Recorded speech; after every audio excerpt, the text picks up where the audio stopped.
The clock in the hallway had just struck 4. In the front room at 85 Claverton Street, a young woman knelt beside the bed where her husband lay. His face was turned toward the wall. A single candle guttered on the washstand.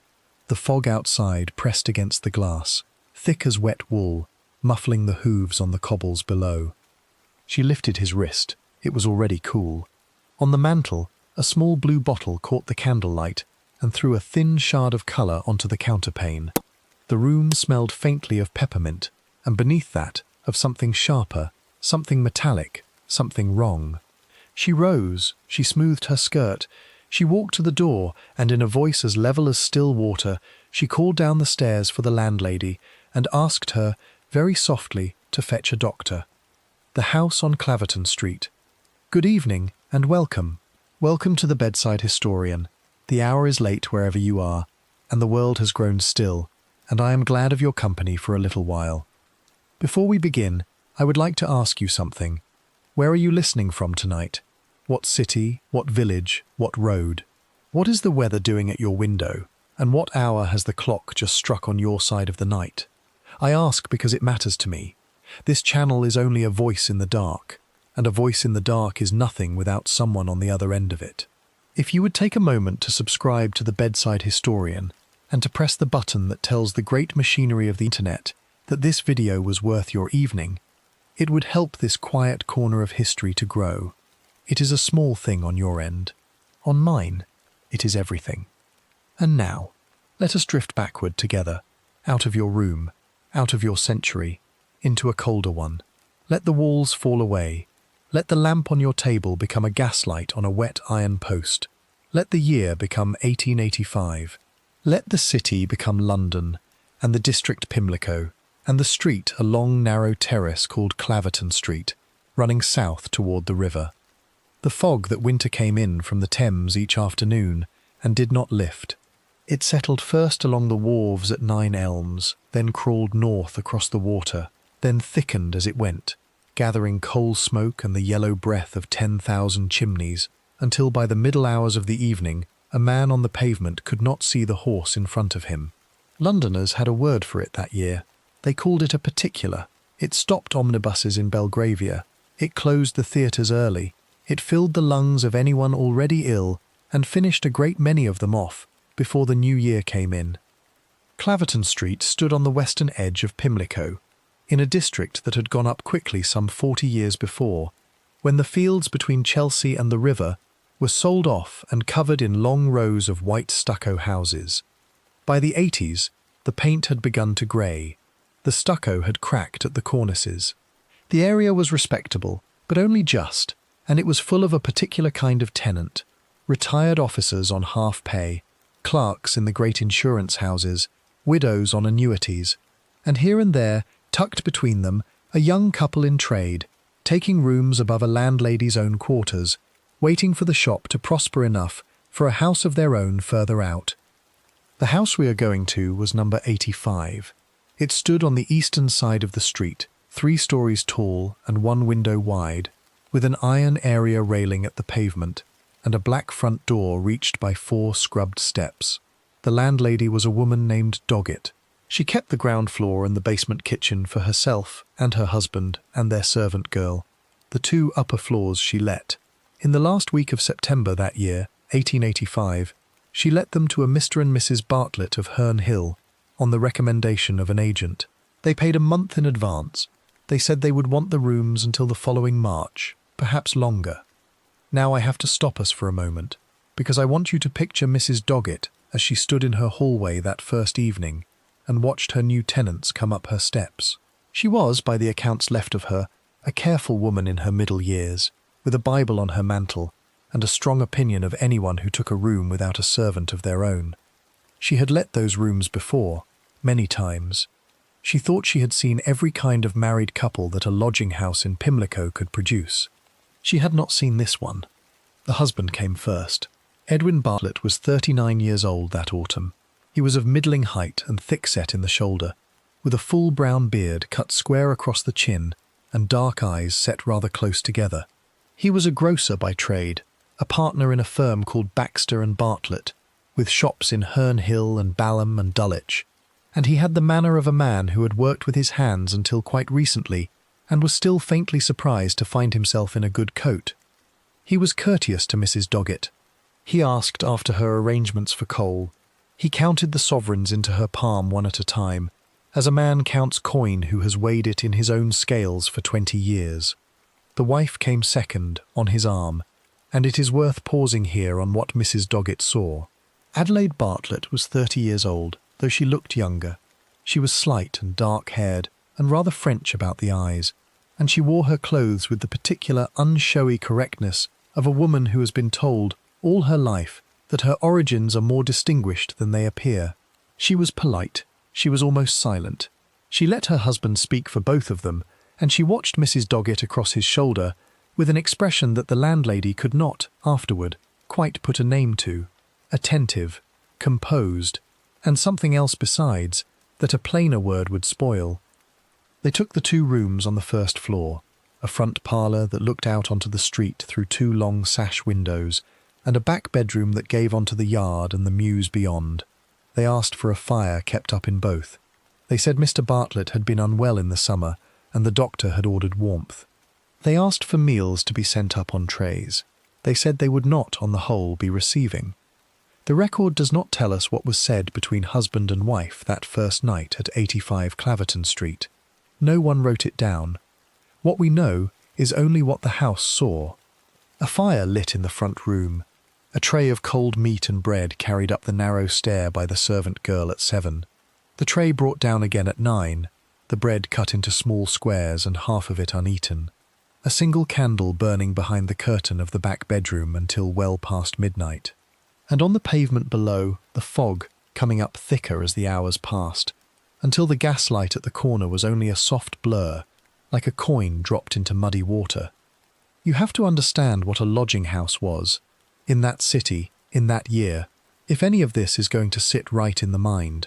It was not a hotel. There was no lobby, no clerk, no anonymous corridor.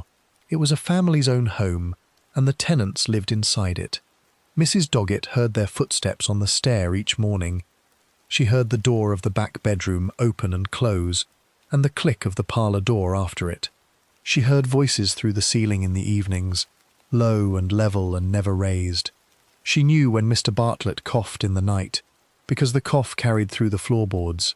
She knew, because a servant knows these things without being told, that after that first night at Claverton Street, the master and mistress of the first floor did not share a bed.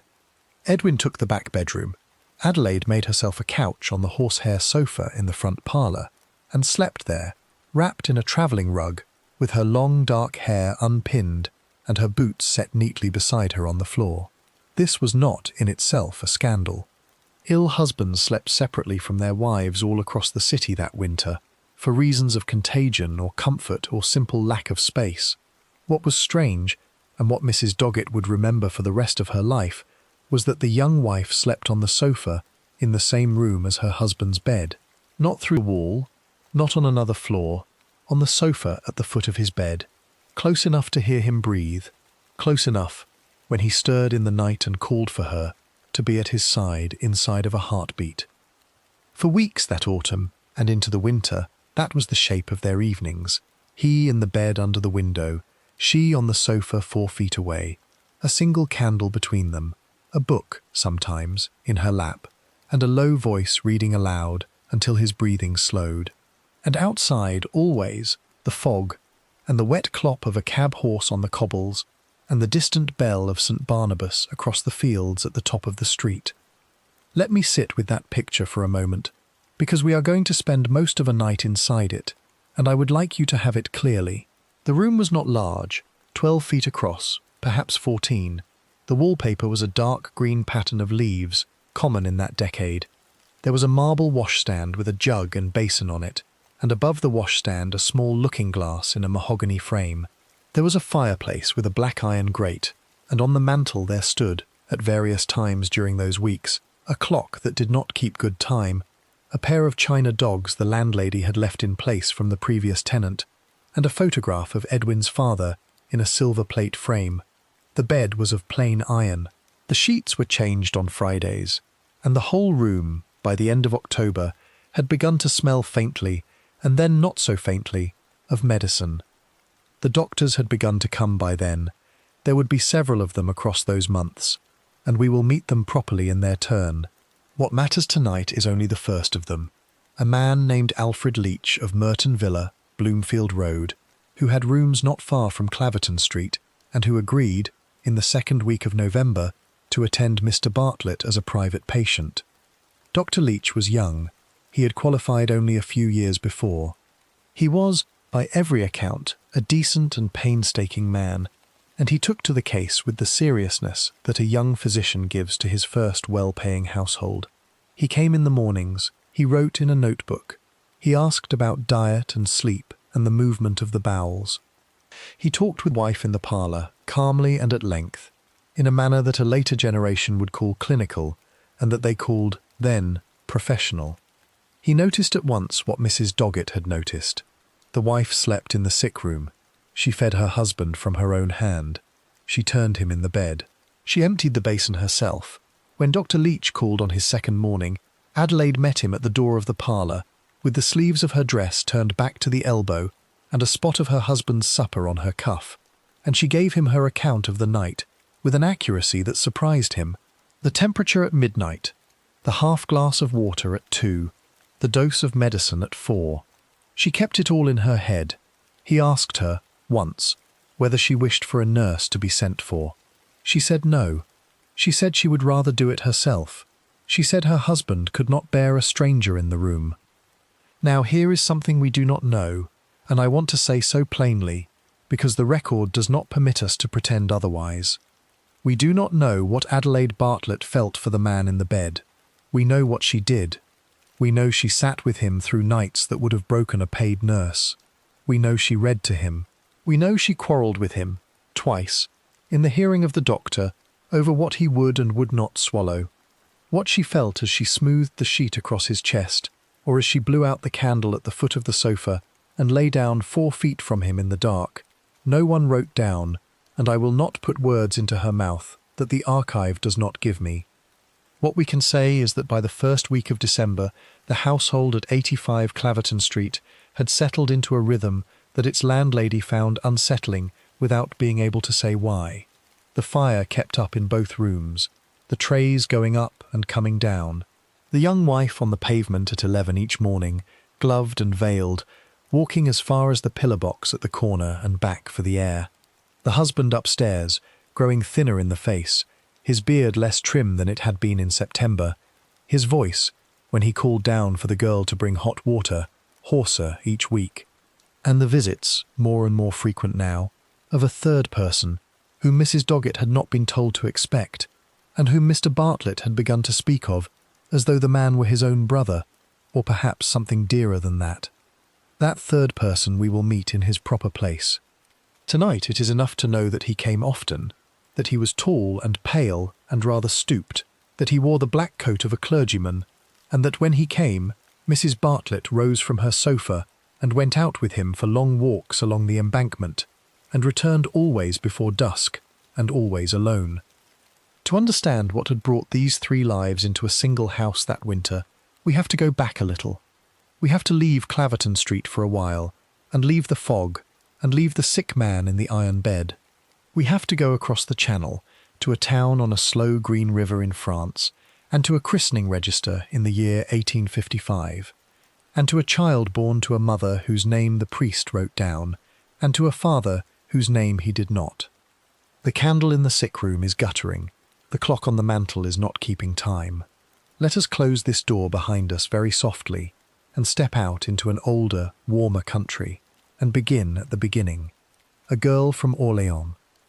The town lay on the north bank of the Loire, where the river widens into a broad green sweep, and the bridges carry the road down toward the vineyards of the south. Orléans, in the middle of the century, was a place of about 50,000 souls, a cathedral city, a garrison city, a city that still remembered its saint. Every May the girls of the parish schools walked in white through the streets in her honour, carrying banners of blue and gold, and every May the bells of Sainte-Croix answered the bells of Saint Paul and Saint-Aignan across the rooftops, and the sound of them carried out to the barges on the river. It was not Paris. It was 3 hours by rail from the capital, which in the 1850s meant it was another country. Men wore beards there that were still cut in the fashion of the July monarchy. Women wore bonnets that had gone out of style in the Faubourg Saint-Honoré a decade before. It was, as one traveller of that year put it, a town that had made its peace with being provincial, and had found in that peace a certain dignity. Let us stop on the Pont Royal for a moment, you and I, because it is here we should begin. The river below is running high with April meltwater. The wind off the water is cool. The bells of the cathedral have just struck 11. On the far bank, in a house on the Rue de Bourgogne whose exact number the record does not preserve, an English woman of about 28 has just gone into labour with her second child, and no husband stands at the door. The child was born on the 19th of April, 1855. The child was a girl. She was baptised 8 days later in the parish church of St. Paul, and the priest who wrote the entry in his register wrote the mother's name in a firm hand and the father's name in no hand at all. In the space that ought to have held the name of a man, there was simply a line drawn through the paper, as the French registers of that period drew it, and a small notation in the margin that read, Père inconnu, father unknown. The mother's name in the register was Clara Chamberlain. She was an Englishwoman, born, so far as anyone in the parish could tell, in Kent. She had come to Orléans some years before as a governess, or as a lady's companion, or in one of those ambiguous positions that unmarried Englishwomen of the middle sort could occupy in a French bourgeois household, and that gave them, by the standards of home, a startling amount of freedom. She had already borne one child in that town, a boy, some 3 years earlier, under precisely the same absence of a father's name. She would go on, across the 15 years that followed, to bear 4 more, all of them in Orléans, all of them entered in the parish books as the natural children of Clara Chamberlain and of a man whom no priest had ever been given permission to name. The child born that April was given 3 names at the font, Adelaide, Blanche, and then, in a stroke that would ripple across the next 3 decades of her life, de la Tremoille. It was a great name. It was one of the oldest names in France. The Tremoilles had been dukes and marshals and princes of the blood since the Middle Ages, and there was a branch of the family still living in the Loire Valley in 1855, and the notion that a governess from Kent had been permitted to write that name onto the birth certificate of a child born out of wedlock, in the parish register of a provincial French town, is a thing that no historian of the case has ever quite been able to explain. I have to admit here that I do not know what really happened in that church on the 27th of April. I have read what has been written about it, and what has been written is largely speculation dressed as fact. What is certain is only what the register holds. A mother from England, a missing father, a great French name, and a child. The rumours began at once and never stopped. The town had its version, which was that the father was a young officer of one of the noble French houses, and that money had been paid, discreetly and generously, to give the child a name it was not entitled to bear.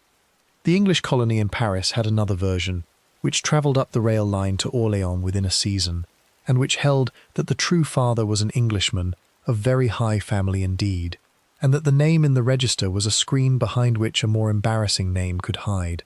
There was a third version, whispered later and repeated in the London newspapers 30 years afterward, that traced the paternity to a man related, however distantly, to the reigning house at Windsor. None of these versions is provable. 2 of them are certainly wrong. Which of them, if any, is right, is a thing that the archive at Orléans will not now tell us, and I would rather say so than pretend to know. What we can say is that the child grew up in a household that had money. Not a great deal, but enough. There was a nurse. There was, later, a piano teacher. There was a tutor for English, and a tutor for the pianoforte, and a modest library of French and English books that the child was allowed to read from as she pleased. She learned to speak both languages by the age of 5, and by the age of 10 she wrote them both, and wrote them well. The register at St. Paul had left her father unknown to the state. Her upbringing, whoever paid for it, was not the upbringing of a fatherless child. There was, in the background, a man. His name was Adolphe Collot de la Tremoille. and he appears in the record now and again through those years as her guardian, as her protector, as the man to whom bills for her schooling were sent and paid. He was English by birth. He had made his money in France, in some line of trade whose exact contours have been argued over for 140 years.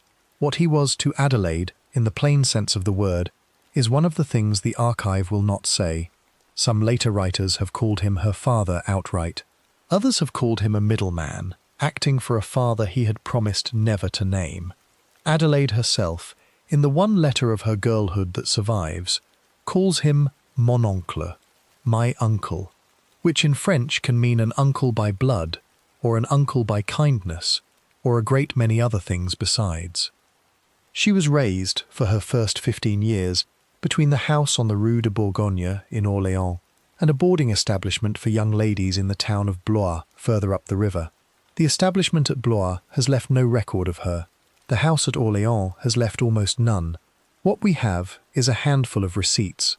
A dressmaker's bill in 1868 for a walking dress in dove-grey silk.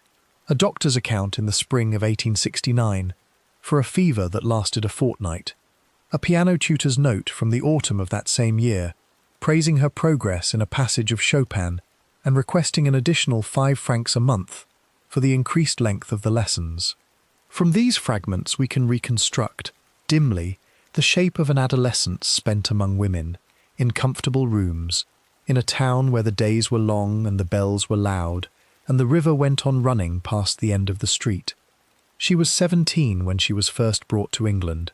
The exact circumstances of the crossing are lost, but the date can be fixed, from a passenger list at Newhaven, at some time in the early summer of 1872. She travelled with a chaperone. She was met at the pier by a solicitor. She was taken up to London by rail, and lodged first in Bayswater, and later in a set of rooms in Kensington. And there she was, in effect, put on view. She was a young woman of pleasing appearance, of 2 languages, of the pianoforte, of some independent means whose source no one inquired about too closely. She was, as they said then, upon the market. Now here is where a Frenchwoman of that class and that year, brought over to London to be married off, might reasonably have expected to meet a certain kind of Englishmen, younger sons of country clergy, half-pay officers with an eye to a foreign wife, clerks in the diplomatic service, the sort of men whose people would not inquire too closely into a French birth certificate. What she got, instead, in the last week of March 1875, was a grocer from Herne Hill, 10 years her senior, thick-set, bearded, warm-eyed, a partner in a firm of provisions merchants with 3 shops south of the river. His name was Adelaide Bartlett, and how he came to be introduced to Adelaide de la Tremoille is one of those puzzles that the case has never resolved. What is known is that the introduction was made, that Edwin proposed within weeks of it, and that Adelaide, or the person who was in a position to decide such things for her, accepted him. They were married on the 6th of April 1875 at the parish church of Croydon, by special licence. She was 19 years old. He was 29. The register at Croydon that day recorded her father's name for the first time in any English document. It gave him as Adolphe de la Tremoille of Orléans, gentleman. Whether that entry was true, or whether it was a courtesy of the officiating clergyman on the strength of what the bride had told him, no one has ever been able to say. It is what the register says, and it is what stood, from that morning onward, as the official record of her descent. You would think that a marriage begun in Croydon under a special licence would end with the bride going home in her husband's carriage to her husband's house, and settling in as his wife. Not this marriage. The moment the register was signed, Adelaide was placed in the care of 2 other people entirely. She was sent, that very afternoon, to a school in the town of Stoke Newington for young ladies, to complete her education. Edwin returned alone to his lodgings above the shop at Herne Hill, and there she stayed, at that school, for more than a year. He visited her on Sundays. He wrote her letters in the week. Their first months of marriage were carried on across a set of school gates, and their conversations were conducted in the parlour of the headmistress, over a plate of biscuits, under the eye of a paid chaperone. I have to stop us here for a moment, because I know how that sounds, and I want to be honest about how thin our evidence is for why it happened. The polite explanation, the one Edwin's own family gave later, was that he wanted his young wife to be well educated and had married her partly in order to see that education completed. The unkind explanation, which the London papers would take up in 1886, was that the marriage had been agreed on very unusual terms, and that Edwin Bartlett wanted a wife on paper long before he wanted a wife in fact. There is a third explanation, quieter than either, that says he had made a promise to her guardian in France that she would be finished properly before she was made properly a wife. All three are possible. Only one is likely to be true, and the sources will not tell us which one it is. What happened after the year at Stoke Newington is, by contrast, well recorded. She came to live above the shop at Herne Hill in the autumn of 1876. She kept the books. She learned the trade.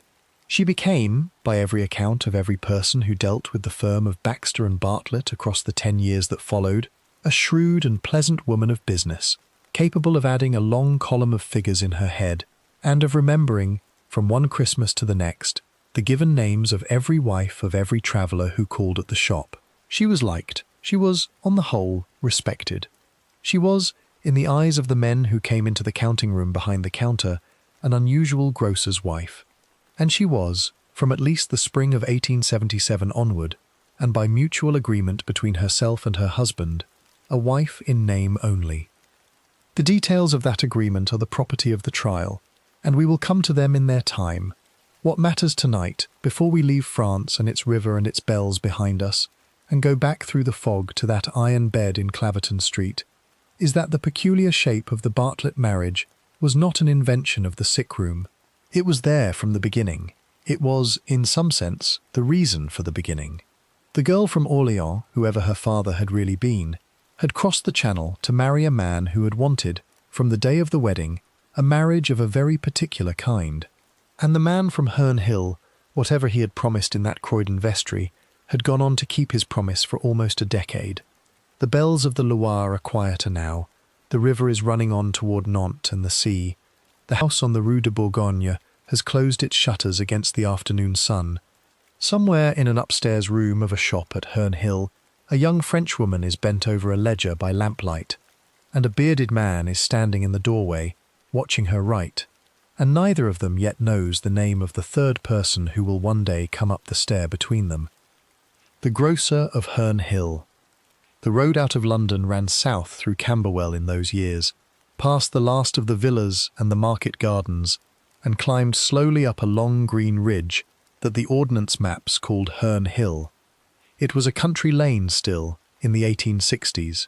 There were fields of cabbages on the east side of it, and a row of old elms on the west, and at the top of the rise, a public house called the Half Moon, where the drovers stopped to water their horses before the last pull into the city. By the middle of the 1870s, the fields had gone. The road had been widened and paved. Rows of new brick houses stood where the cabbages had been, with narrow front gardens and cast-iron gates, and at the corner of one of them, on the west side, above a plate-glass shop-front lettered in gilt, there hung a painted sign that read, "Baxter and Bartlett, Family Grocers, established 1872. I want you to stand on the pavement outside that shop for a moment, because it is the ground on which our story now moves. The window was a fine one, deep and wide, and it was dressed each Monday morning by a boy of 14 who came in before the milk. There were pyramids of oranges from Valencia in the season, wrapped one by one in tissue and stacked without a bruise. There were tins of ox tongue from Melton Mowbray, and jars of gooseberry preserve from a farm at Cheam, and boxes of French plums in cardboard cradles lined with lace paper. There was a cheese cage of wire mesh, and inside it a Stilton the size of a hat box, and a Cheshire of a deep orange colour, and a fresh pat of butter from Devonshire that was changed each afternoon. The floor of the shop was sawdust. The counter was mahogany. The scales were of polished brass. And behind the counter, most mornings by 7, stood the junior partner in a long white apron, tied twice about the waist, with his sleeves rolled to the elbow and his beard freshly combed. Edwin Bartlett had come up in the world by the narrowest of stairs. He was born in the parish of Kingston-upon-Thames in the summer of 1845. the son of a man who had kept a small provisions shop in the town and had never kept it very well. There were, so the family said afterward, 7 or 8 children in that household, though the record is not clean on the exact number, and Edwin was the eldest son. He was put behind the counter at 12. He was sent up to London at 15 to serve out an apprenticeship with a firm in the borough, and there, in a warehouse that smelled of coffee and dry ginger, he learned the trade properly, from the way a scoop is filled to the way a bad sack of flour is refused at the door. He was quick with figures. He was, by every account, honest to a fault. He worked 6 days a week for 7 years, and at 22 he was put in charge of the firm's second shop, and at 27, with a loan of £200 from a cousin in the wine trade, he went into partnership with a Mr. Baxter and opened the shop at Herne Hill. There is very little in that story, so far, that a reader of the 1870s would have thought remarkable. The country was full of young grocers who had climbed by the same set of stairs. What set Edwin apart, and what everyone who worked with him remarked on afterward, was the peculiar seriousness with which he read. In the room above the shop where he slept in his bachelor years, there were 3 shelves of books, and the books were not the books that a grocer's assistant might have been expected to own.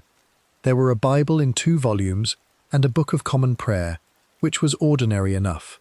There were also a translation of Plutarch's Lives, a set of the essays of Ralph Waldo Emerson in a cheap American edition, a treatise on mesmerism by a man named Braid, and a small green volume of writings by a Frenchman named Cabanis on the connection of the moral and the physical in man. He had bought them singly at the second-hand stalls in Farringdon Road over a great many Saturday afternoons. He had read them slowly, in the evenings after the shutters were up, with a pencil in his hand, underlining the passages that seemed to him true. He had, from those readings and from his own long thinking, arrived at a set of opinions that were not the opinions of the grocers he drank with at the Half Moon. He believed that a marriage founded on physical desire was a low sort of marriage. He believed that the higher purpose of a union between a man and a woman was the training of the mind and the improvement of the soul, and that the physical part of it was something that a wise couple would set aside, except, once and once only, for the getting of a single child. He believed, and he said so more than once in the hearing of his clerk, that a woman ought to be permitted 2 husbands, one for her mind, who would be her true companion, and one for her body, who would be her friend. He held this last opinion earnestly. He held it, so far as anyone could tell, without any trace of that particular smirk with which a certain kind of man says such things in the hope of shocking a woman into laughter. It was for him a matter of principle. It was, in his own way, a piece of moral philosophy that he had worked out for himself over long evenings above a grocer's shop, and it would prove, in the fullness of time, to be the most dangerous set of ideas that any man of his class in South London ever brought home to his wife.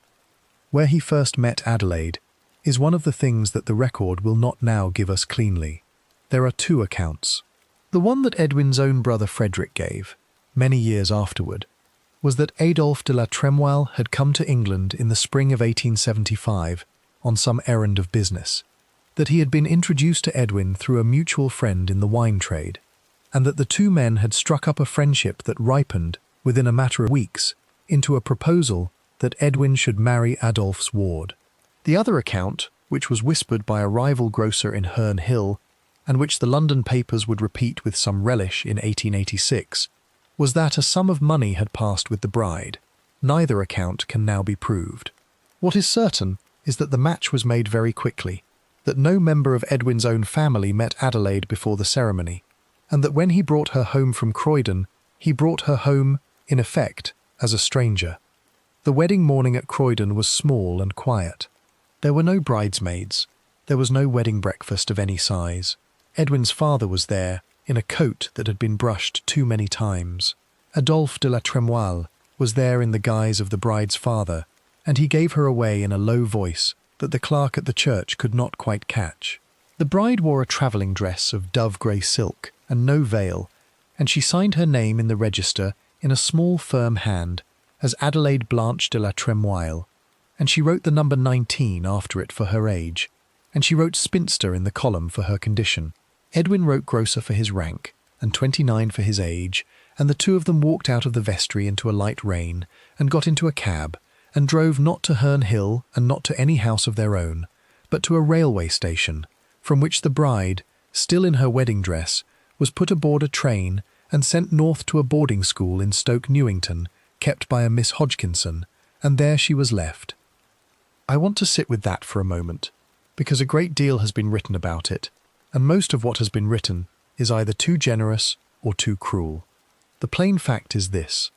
Edwin Bartlett, a bachelor of 29, married a girl of 19 at 10 in the morning, and by 6 that evening she was in a dormitory in North London under the eye of a schoolmistress, and he was back above his shop at Herne Hill, and the sheets on the bed in the front bedroom were the same sheets that had been on it the night before.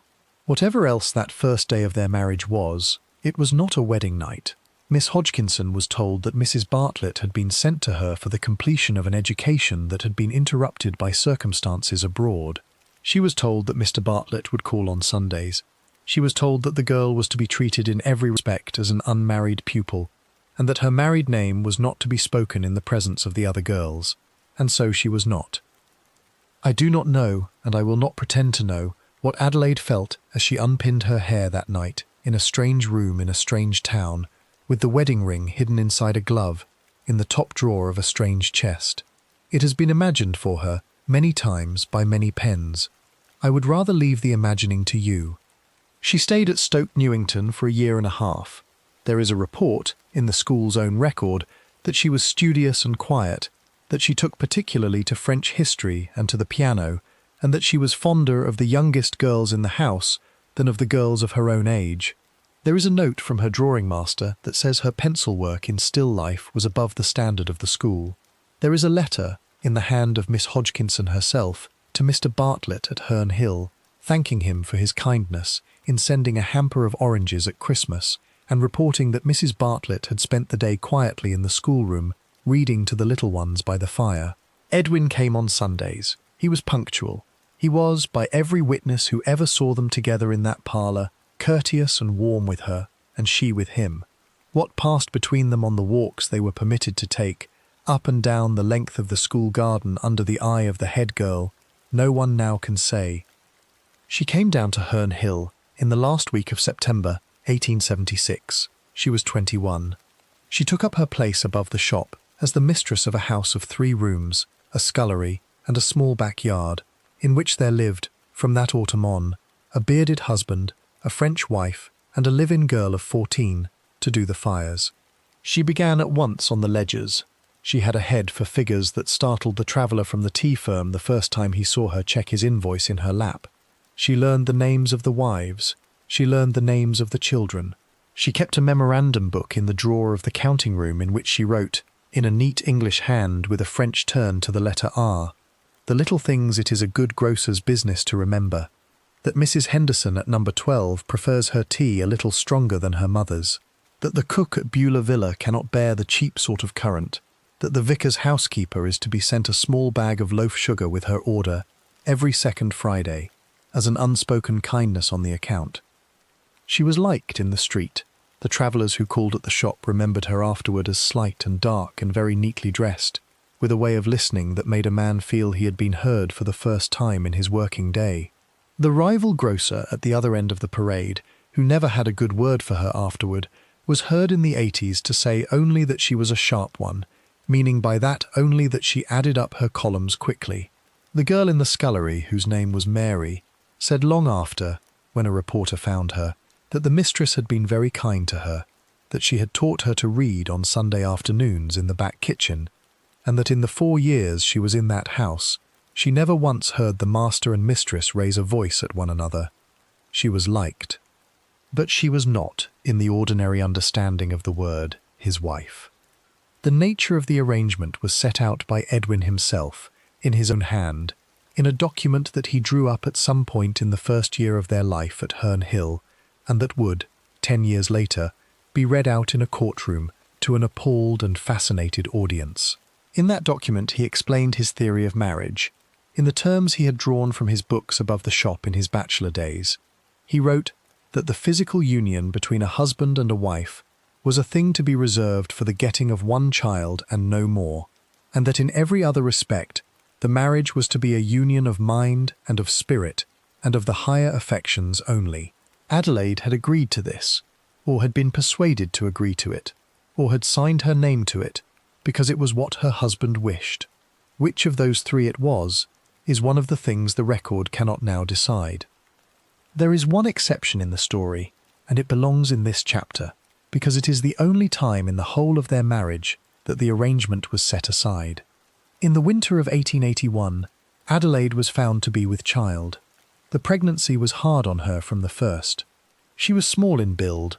The child, when it came in the summer of 82, came too early and came the wrong way about, and it was stillborn after a labour so long that the doctor at the bedside despaired more than once of the mother. There was no second child. There would be no other pregnancy. Whatever brief exception had been made to the terms of the marriage in that one winter was folded quietly back into silence afterward, and the horsehair sofa and the iron bed resumed their proper places. By 1884 the firm had prospered. There were 3 shops now, at Herne Hill and Balham and Dulwich. There was a small terraced house of their own, taken in the name of the firm, up on the ridge above the shop. There were savings in a bank in Lombard Street, and a life policy on Edwin's own life, of which Adelaide was named the sole beneficiary. The teeth had begun to give him trouble by then. He had lost 2 in the winter of 83 to an abscess, and the rest were, in his own phrase to Adelaide, going. He had begun to talk, in the evenings, of taking a longer holiday than a grocer usually took. He had begun to talk of the sea air, and of Dover, and of a young clergyman he had heard preach at a Wesleyan chapel in Merton, whom he had found remarkable, and whom he thought Adelaide should like to meet. The lamp above the counter is out now. The shutters at Herne Hill are up for the night. The bearded husband is at his books at the table in the back room, and the young Frenchwoman is at the piano in the parlour, and neither of them yet knows that the young minister from Merton, whose name Edwin has begun to speak in the evenings with a peculiar warmth, has already accepted an invitation to call at the shop the following Sunday afternoon, and that from the moment his hat is set down on the sideboard in the little front hall, the shape of everything in that house is going to begin, very quietly, to change. The Reverend's shadow. I'll generate chapter 4 now, around 2,500 words of continuous prose, keeping the 2-voice braid, the sensory density, and the factual continuity established in chapters 1 to 3. The chapel at Merton stood back a little way from the high road, behind a low brick wall and a pair of iron gates that were kept unlatched from Friday evening through Sunday night. It was not a grand building. It had been raised in 1863 by subscription among the tradesmen of the parish, and its front was of the plain yellow London stock brick that the poorer sort of nonconformist chapel favoured in those years, dressed with 2 courses of red at the cornice and no ornament at all above the door. Inside there were pitch pine pews for perhaps 200, a raised platform for the minister, a harmonium against the north wall, and a gas mantle over the pulpit that was turned up at the beginning of each evening service and left burning until the last of the congregation had gone home. The floor was of scrubbed deal boards. The walls were whitewashed. The only colour in the room was in a text over the door, painted in gilt letters upon a black ground, which read, in the plain phrase of the Book of Proverbs, that the fear of the Lord is the beginning of wisdom. Come and stand with me at the back of that room for a moment, on a Sunday evening in the autumn of 1885. The service is about to begin. The gas is burning steadily. A woman in a black bonnet is filing into the pew ahead of us with her 3 daughters, and a man with sawdust still on the cuff of his coat is bowing his head in the pew behind. The harmonium sighs into a hymn. The door behind the pulpit opens, and a young minister steps out onto the platform and lays his book upon the reading desk, and lifts his face to the congregation. And it is his face I want you to notice, because from this evening on he will not leave our story. George Dyson was 27 years old in the autumn of 1885. He was tall and thin, and stooped a little in the shoulders, in the manner of a man who has spent too many of his boyhood years bent over books. He wore a dark beard trimmed close to the jaw, and the beard did not entirely conceal a mouth that fell too readily into anxiety. His eyes were grey. His hands were long-fingered and pale, and he had a way in the pulpit of laying one of them flat upon the open Bible, while the other rose and fell in time with his sentences, as though he were conducting himself. He had been born in Nottinghamshire, the son of a schoolmaster of no great means. He had taken his degree of Bachelor of Arts at Trinity College, Dublin, in the summer of 1882, and had entered the Wesleyan ministry the year after that, on the strength of a private conviction and a public trial sermon that his examiners had judged more than adequate. He had been sent first to a circuit in Yorkshire. He had been sent in the spring of '84 to Merton in Surrey, and he had been at the Merton Chapel for a little over a year on the evening that Edwin Bartlett came in through the iron gates for the first time. Edwin had heard of him from a customer at the Herne Hill shop, a widow of the name of Matthews who lodged in Balham and rode down to Merton on a Sunday because she found the young minister there very fine. She had spoken of his sermons across the counter one afternoon in October, while the boy weighed out her quarter of tea, and she had said, with the flat certainty of a woman used to being listened to, that Mr. Dyson was a preacher of great feeling and greater learning both, and that Mr. Bartlett, who was known in the parish for his reading, would find in him a mind after his own. Edwin had thanked her. He had folded her packet with his usual care. He had said nothing about it to Adelaide that evening, but on the following Sunday he had put on his black coat after tea, and had walked down to the station, and had taken the train to Merton, and had sat at the back of the chapel through the whole of the evening service, and had walked home again, through the dark, alone. I have to say plainly here that the record does not tell us what was in Edwin's mind through that first sermon. He wrote nothing down about it. He said only to Adelaide, on the Monday morning over the ledgers, that he had found a man at Merton whom he thought she should hear preach. Whether the thought that formed itself in him during that hour on the pitch-pine pew was already the thought that would work itself out across the 12 months to come, or whether it was in that first hour only the honest pleasure of a reading man in the company of another reading man's mind, is a question that has been asked by every writer of the case, and answered by none of them with any certainty. What is certain is what followed. He went again the next Sunday. He went a third time. On the fourth visit, at the end of the service, he waited by the door until the last of the congregation had shaken the minister's hand, and then he introduced himself, and asked whether Mr. Dyson would do him and his wife the kindness of calling upon them one afternoon at Herne Hill. The minister accepted. The date was set for the following Sunday but one, and on that Sunday, in the last week of October 1885, George Dyson stepped down from a cab at the corner of the parade, set his hat upon the sideboard in the front hall, and was shown into the parlour above the shop by the girl Mary in her clean apron, and was there presented by Edwin to the young Frenchwoman who had been sitting at the piano and who now rose and turned and gave him her hand. We do not know what they said to one another in that first hour. There was tea. There was, on the table by the window, a plate of the Madeira cake that the Herne Hill shop kept for its better customers. There was some talk of Dublin, where the minister had studied, and of Orléans, where the mistress of the house had been born.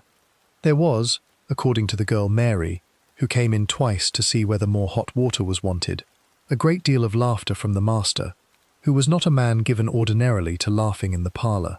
When the visit ended, the young minister was shown to the door by Edwin himself, and Edwin, standing on the front step with his hand on the man's shoulder, pressed him to come again the following Sunday, and the Sunday after that, and to consider the house at Herne Hill henceforward as a house at which he was expected.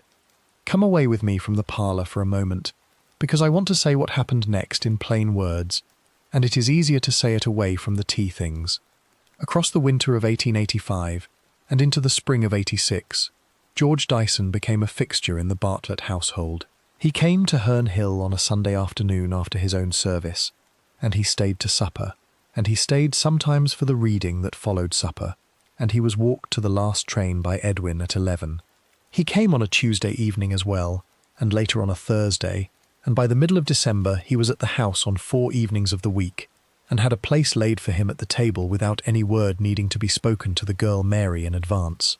He was given the run of the small back room where Edwin kept his books.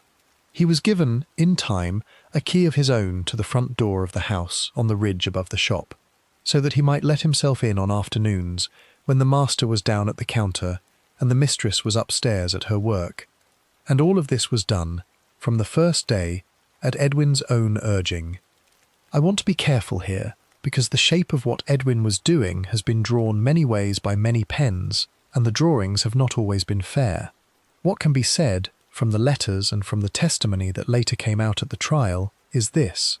Edwin had, from his bachelor evenings above the shop, formed the settled opinion that a woman ought to be permitted a companion of the mind who was not her husband, and that such a companion, given properly and by the husband's own leave, was a thing that improved a marriage rather than harmed it.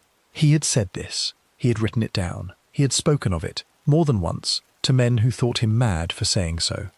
In George Dyson, in the autumn of '85, he seems to have seen at last the man whom Adelaide might be permitted to have. And he did not merely permit it, he arranged it, he furnished it, he pressed it upon them both. He wrote a new will in the November of that year, before a solicitor at Peckham. In the old will, made at the time of the marriage, everything he owned was left to Adelaide. In the new will, everything was still left to Adelaide, but the executor of the estate, the man into whose hands Edwin was placing the whole of his wife's material future, was named as the Reverend George Dyson of the Merton Wesleyan Chapel. He took out, at about the same time, a policy of assurance upon his own life for a sum of £900, of which Adelaide was again the sole beneficiary. He told Dyson of both these things in the small back room at Herne Hill on a Sunday evening in early December, over a glass of port, and the young minister, according to his own later account, did not know what to say to it, and thanked him, and drank the port, and went home in the last train, and lay awake for a long while in his lodgings at Putney. The friendship that grew between the minister and the young Frenchwoman across that winter is one of the things about which the record speaks with more detail than any historian would wish. There were reading lessons.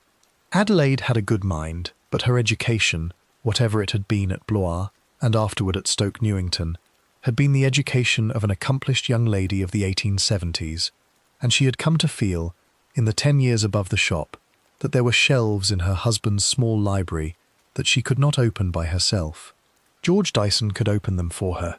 They read chemistry together, from a school textbook of the sort that a serious Wesleyan minister of that year would have thought suitable for the improvement of a lay mind. They read some pages of natural philosophy. They read, more often than either of the other two, poetry, and in particular the poetry of William Wordsworth, from a green cloth volume that George kept in the pocket of his overcoat, and that he brought out and laid upon the table between them at the end of every reading hour. They walked. On fine afternoons, when the shop could spare her, Adelaide and George would take the train down to Dulwich or out to Wimbledon Common, and they would walk for an hour, and come back on the train, and Edwin would be at the door in his apron to hear the news of where they had been. There is a note in Adelaide's own hand, on a scrap of paper found afterward in the small drawer of the writing table, that reads, in her firm English with the French turn to it, that they had walked as far as the windmill on the common and back, and that Mr. Dyson had recited a great deal of Mr. Wordsworth from memory, and that the air had done her good. There is nothing in the note that a husband could have objected to, and there is nothing in it, if you read it a second time, of the sort that a woman writes about a friend of her husband alone. The girl Mary, questioned at the trial the following year, said what she had seen, without ornament and without malice. She had seen the master go out of the parlour on more than one evening and leave the minister and the mistress there together. She had seen the mistress with her head upon the minister's shoulder on the horsehair sofa in the front room, and the master had been in the back room at his ledgers with the door open and had made no remark upon it. She had seen the minister kiss the mistress upon the forehead in the front hall as she brought in the tea things, and the master had come out of the shop at that moment and had smiled at them both, and had asked whether the tea was strong enough. She had thought it strange. She had not, she said, thought it wrong. She had thought only that they were people of a different kind from the people she had been brought up among, and that she had not been in service long enough to know what people of a different kind did in the drawing-rooms of their own houses. By the end of December, the arrangement had settled into a shape. George preached at Merton on the Sunday morning. He came out to Herne Hill in the afternoon. He supped with the Bartletts and read with Adelaide and walked her, when Edwin's teeth were troubling him too much for company, on the ridge above the shop under the gas lamps in the early dark. Edwin encouraged all of it. Edwin, in the small back room, at his ledgers with the door open, listened to the low voices in the parlour and did not interrupt them. Edwin, on more than one evening in the last week of the year, took his overcoat down from the peg in the hall and said that he had an errand to run at the Balham shop, and did not come back for 2 hours, and returned to find the fire burnt down and the minister and the mistress deep in a passage of Wordsworth, and neither of them looking up as the front door closed behind him. I have to stop us again, because I want to say one thing about the shape of it before we go any further. There is a temptation, in telling this part of the story, to read every gesture backward from what came afterward, to read Edwin's smiling encouragement of the friendship as a slyness, to read his errands to the Balham shop as a setting of a trap, to read the new will and the new life policy as the working of a plan. I do not believe the record supports that reading, and I would rather not offer it to you tonight. What the record supports is stranger and sadder and more human than a plan. It supports a man who genuinely believed the odd philosophy he had read in his bachelor books, and who tried, with a peculiar and unwavering seriousness, to live by it, and who gave into the hands of a young minister of Wesleyan Methodism things that no husband of that class in that year had any business giving away. What was in the mind of the young minister as the year turned and the pain in Edwin's mouth grew worse and the visits went on, is a question I would rather leave to its own silence. He was 27. He was in a house that had opened itself to him without any bar. He was reading Wordsworth on a horsehair sofa, with a woman who was not his own, at the settled invitation of a husband who was in the next room, and beyond the parlour window the fog was pressing against the glass, and the gas jets in the parade below were haloed in it, and somewhere in the front bedroom upstairs, in a set of pyjamas that Adelaide herself had lately made him from a bolt of grey flannel, the master of the house was beginning, very slowly, to be ill. The long illness. The first thing to go wrong in the front bedroom above the shop was his mouth. It had been giving him trouble for a year and a half by the November of 1885, but through that autumn it turned from a trouble into an ordeal, and there is no honest way to tell the rest of the story without setting down what it did to him. The upper jaw had begun to loosen at the roots. The gums were dark at the edge and bled at a touch, and gave off a smell that Adelaide had learned to mask by burning a pastille of benzoin in a brass dish upon the washstand each morning before he woke. The dentist he went to was a man called Mr. Roberts, whose rooms were on Wimpole Street, and who was reckoned by the tradesmen of South London to be as fine a dentist as a grocer's savings could reach. Between the middle of October and the second week of December, Mr. Roberts drew from the mouth of Edwin Bartlett 11 teeth. Some he took whole, some he took in fragments, worrying the root out of the socket with an instrument that Adelaide, waiting in the outer room, could hear grinding through the wall. There is a note in Mr. Roberts' own hand, dated the 22nd of November, in which he set down for his own record that the patient's constitution was frail, that the recovery from each extraction was slower than a man of 40 ought to make, and that he had recommended a fortnight's rest at the sea before the next appointment. The rest was not taken. Edwin came back within the week, and asked for another tooth to be drawn, and would not be talked out of it. He said that he could not bear the taste of them any longer. He said that he could feel them turning in the bone. Mr. Roberts drew the tooth. He wrote in his book afterward that the patient had gone very white in the chair, and had sat for a quarter of an hour with his head between his knees before he could stand, and had refused all offer of a cab, and had walked out into Wimpole Street on the arm of his wife, into a rain that was coming down like knives. Let me stop us at that street corner for a moment, because it is the first place in the whole of this story where I can put my hand on Adelaide and be sure of what she is doing, and I do not want it to slip past. She is 29 years old.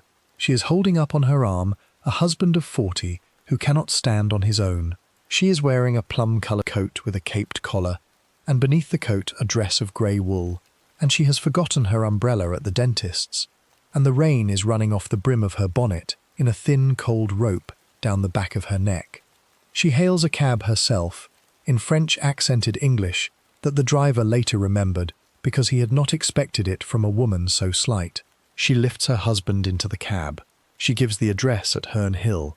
She sits with his head against her shoulder for the whole of the ride south across the river, and she does not speak, and when the cab pulls up at the corner of the parade, the boy from the shop has to come out into the road and help her get him down. Whatever else is true of Adelaide Bartlett, and there is a great deal that we will not know about her before the night is out, that afternoon in the rain on Wimpole Street is true. She nursed him. She nursed him from the middle of October, when the illness began in earnest, straight through to the 4th hour of the first day of January, without once, so far as any witness later swore, leaving the house for her own pleasure. The doctor who was called in at Herne Hill was a young man named Alfred Leach. He was 32. He had qualified from University College Hospital 6 years before and had put up his plate at the corner of Milkwood Road and had built, in that short time, the sort of practice that a conscientious young physician builds in a district of clerks and small shopkeepers, one confinement and one bronchial cough at a time. He was thin and pale about the temples and wore a pince-nez upon a black ribbon, and he had the earnest manner of a man who has read every new number of the Lancet from cover to cover and is anxious that his patients should feel the benefit of it. He was called to the house on the ridge for the first time on the 10th of December, and he was called back on the 11th, and on the 12th, and on the 14th, and by the last week of the month he was calling twice in the day, and once as often as not after dark. What he found when he came is set down in his own hand, in the casebook he kept in the front room of the surgery on Milkwood Road, and it makes for reading of a curious kind, because Dr. Leach was a good clinician of his age and school, and he could not name what was the matter with his patient. There was, plainly, the trouble in the mouth. There was, plainly, a debility of the whole frame that would have been consistent with a poisoning of the blood by the abscess in the gum. But there was a great deal besides. Edwin had begun to complain of a burning in the throat that no gargle would touch. He had begun to lose feeling in the outer edge of the left hand.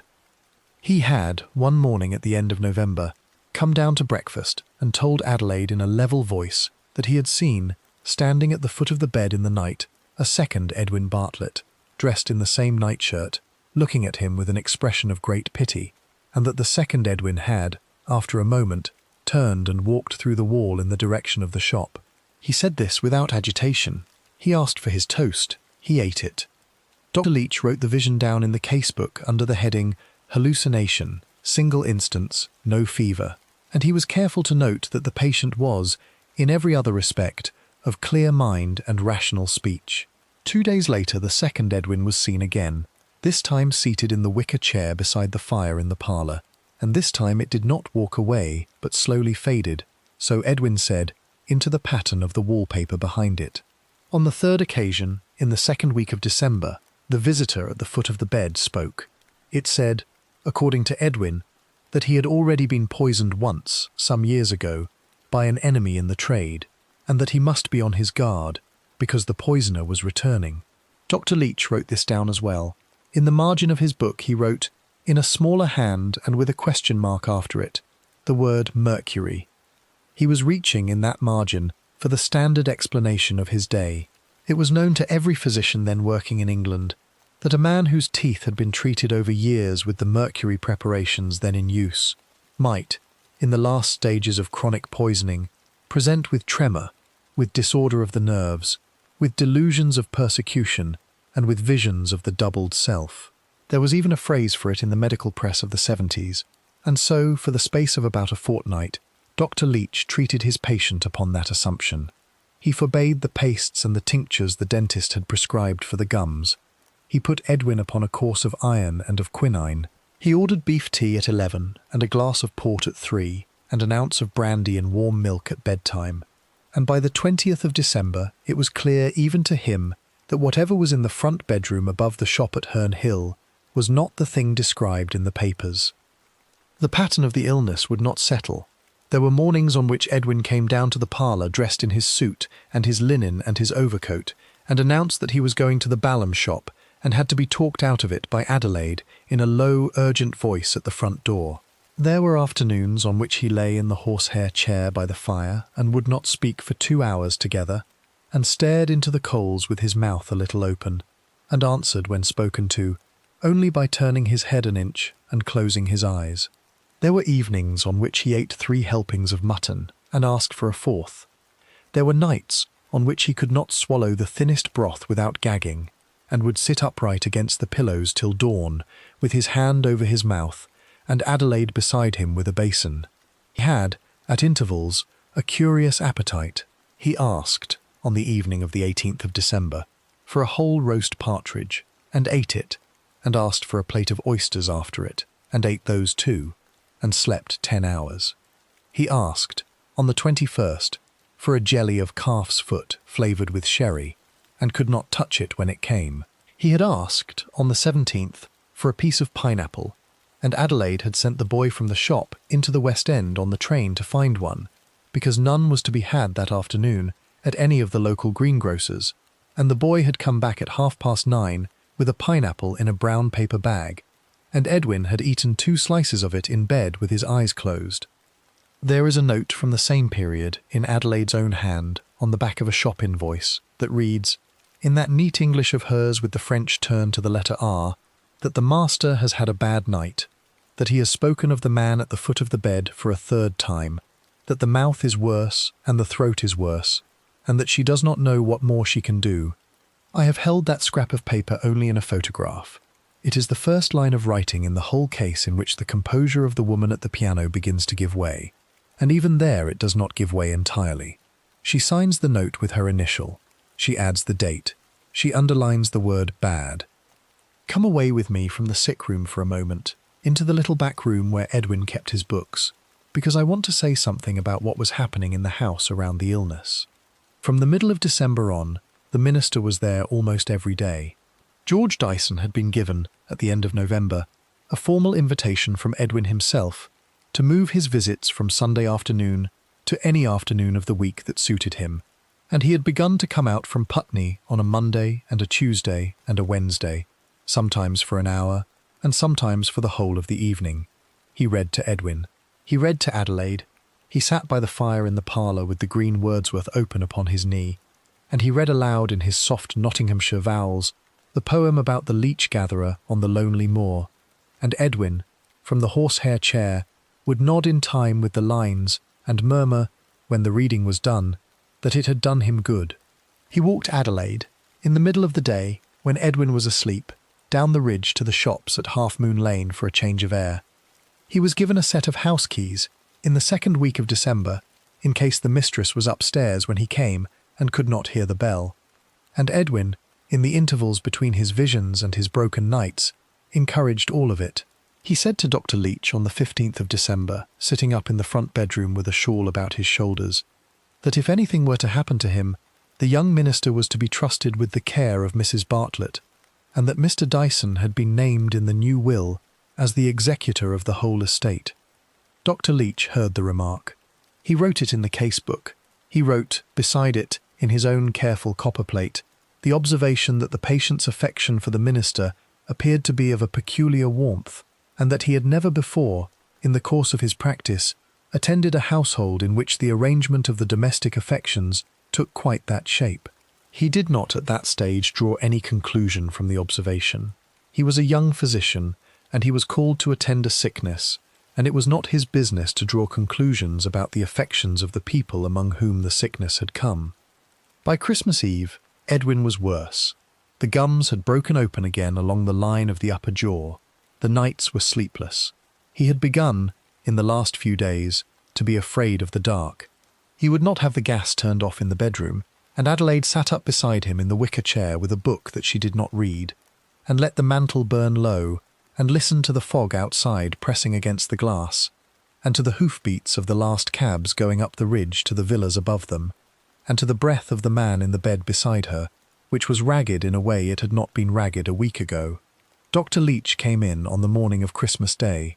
He examined the patient, he tried the pulse, and he looked at the tongue, and he asked 6 questions in the level, unhurried voice he had learned in the wards at University College, and when he went out into the front hall to take his coat from the peg, he stood there for a long moment, with his hand on the newel post, and then he asked Adelaide, in a lower voice than he had used inside the bedroom, whether he might see her alone in the parlour for a few minutes before he left.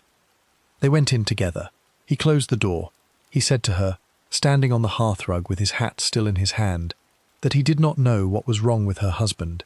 He said that the illness was not any illness he had seen in 6 years of practice, nor any illness that he had read of in the books. He said that if the mouth alone were to be treated, and treated well, the man in the bedroom upstairs would, in his opinion, recover.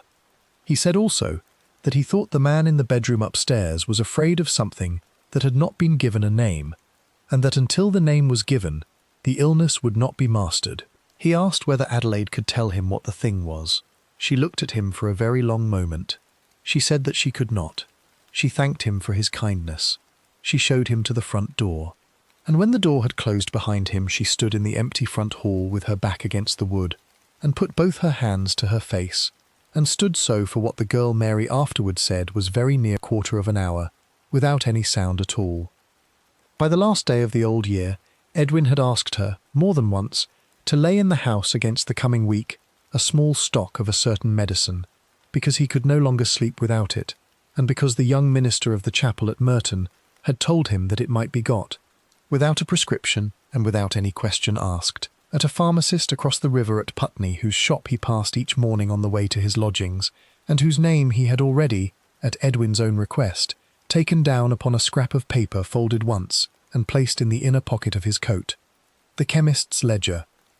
The train from Herne Hill up to Putney in the last week of 1885 took the best part of an hour if a man went by way of Clapham Junction, and George Dyson made the journey on the afternoon of the 28th of December in a 4th-class carriage, with the window pulled halfway down, because the smoke of the engine had got into his throat and would not shift. He wore his plain minister's coat and a woolen muffler that had been a gift from a widow of his Merton congregation the Christmas before. In the inner breast pocket of the coat, folded once and creased along the crease so many times that the paper had gone soft at the edge, was a scrap on which Edwin Bartlett had written, in the cramped hand he used for shop notes, the names of 3 chemists in the neighbourhood of Putney High Street, and beside each name a single word, chloroform. Come and stand a moment with him on the platform at Putney, because what he does in the next hour is what the rest of the story turns on, and I would rather you saw him not as the villain of a pamphlet, but as the man he in fact was on that afternoon. He is 27. He has not slept well for a fortnight. There is a smear of ink on the second finger of his right hand from the sermon he was writing at his desk before he came out. He has told his landlady at Putney that he is going down into the High Street on an errand for a friend. He has not told her whose friend, and he has not told her the errand. Down from the carriage now, across the footbridge, out of the station into a thin, wet afternoon, and turning south along the pavement toward the first name on his list. The shop belonged to a Mr. Frederick Alcock. It stood at the corner of Werter Road, 3 doors from a public house, and its front was painted a bottle green picked out in gilt letters that read, above the door, Alcock, dispensing chemist, and beneath the window in a lower hand, prescriptions accurately prepared. Inside there was a smell of camphor and of the raw sawdust that had been thrown down that morning on the tiled floor. Behind the counter of glass and brass rail stood a wall of drawers with paper labels held in place by little brass frames, and above the drawers 3 great show jars of coloured water, in green and ruby and blue, that stood in a row and caught the last of the afternoon light through the window. The chemist himself was a stout man of 50 in a white apron. He looked up when the minister came in. He wished him a good afternoon. He asked what he could do for him. George Dyson had rehearsed the sentence on the train, and he said it now in a voice that was steadier than his hands. He was a Wesleyan minister of the Merton circuit, he said. He was troubled by grease marks on the black cloth of his coats and gowns, marks that came, he thought, from the wax of the pulpit candles at the chapel, and that no ordinary washing would lift. He had been told that a modest quantity of chloroform, applied with a soft rag, would take such marks out without harm to the cloth. He wondered whether Mr. Alcock would kindly let him have half an ounce of the same, in a bottle, for that purpose. The chemist did not blink. It was a common enough request in that year. Chloroform was sold across the counter in every dispensing shop in London, to any person who came in and asked for it, and grease marks upon the black cloth of a minister were a plausible enough reason for wanting it, and a Wesleyan of a soft Nottinghamshire vowel was not the sort of customer that a shopkeeper in Werter Road looked at twice. Mr. Alcock turned to the wall of drawers. He drew out a bottle of clear ribbed glass with a ground stopper, and beside it a paper label of pale blue, and he asked the young man to sign the poison book while the measure was made up. George signed the book. He wrote his name in full, in his careful clerical hand, and beside it the address of his lodgings at Putney, and the word chloroform, and the quantity, and the reason, for removing grease from cloth. Mr. Alcock stoppered the bottle, wrapped it in a twist of brown paper, took the ninepence he was offered, and wished the minister a good evening. He went back to the ledger he had been posting when the young man came in, and he did not think again of the transaction until the following March, when a policeman from Scotland Yard walked in through his shop door and asked to see the poison book. Now the strange thing, and it is the first of the several strange things we have to set down about that afternoon, is that George Dyson did not turn back for the station once he had left Alcock's. He walked further down the high street. He turned into a side street. He stood outside a second shop for perhaps a minute in the cold, and he went in. It was the establishment of a Mr. Chatterton. The smell inside was the same smell of camphor. The counter was the same counter, and the show jars the same show jars, and behind them stood, this time, not the master but the master's assistant, a boy of 19 or 20 in a starched collar, who came forward and asked what was wanted. George told the same story. He was a Wesleyan minister. His coats were marked with wax. He wondered whether a quantity of chloroform might be had. The assistant asked how much. George said, after a hesitation that would afterward be remarked upon by the boy in the witness box, an ounce. A bottle of the same clear glass was fetched, a fraction larger this time, with a pale blue label of the same pattern he had seen at Alcock's. He was asked to sign the book. He signed it, and gave a different reason this time, though the difference was slight, for removing spots rather than for removing grease from cloth. 1 shilling and 3pence changed hands. The parcel went into his pocket beside the first. Back up the side street to the high street, a moment at the curb, across the road, and northward as far as the third address on the paper in his pocket, and it was all done a third time. The third chemist was a Mr. Chinook, whose shop stood on the west side of the high street a little short of the bridge, and whose ledger, when it was found the following spring and set upon the table at the Old Bailey, showed, in the entry for the 28th of December 1885, in a hand that had by then begun to shake a fraction at the loop of the eye, the same name and the same reason, and a further 2 ounces of chloroform in a bottle marked, in the pharmacist's own writing, poison, in black upon a white ground. Stop with me a moment. It matters that we get the arithmetic right, because the arithmetic later became the thing on which everything else in the case would turn. On that single afternoon in Putney, George Dyson bought, from 3 different chemists in 3 different shops within about a quarter of a mile of one another, a total of 3½ ounces of pure liquid chloroform in 3 bottles of ribbed glass, and paid for each of them out of his own purse, and signed for each of them under his own name and his own address in 3 separate poison registers. When he was asked, at the trial the following spring, why he had done it that way, why he had not gone into one shop and asked for the whole quantity at once, he could not answer. He said, from the witness box, in a voice that had gone almost to a whisper, that he did not know. He had thought at the time that it was better so. He had not, at the time, thought it was very much. He had, if the counsel would permit him to say so, not thought about it very much at all. The truth is that no historian of the case has ever been able to say for certain what was in the mind of the young minister of Merton as he walked from Alcock's to Chatterton's to Chinook's, along the wet pavement of Putney High Street, on that afternoon 2 days before the year turned. He may have believed the story he had been told.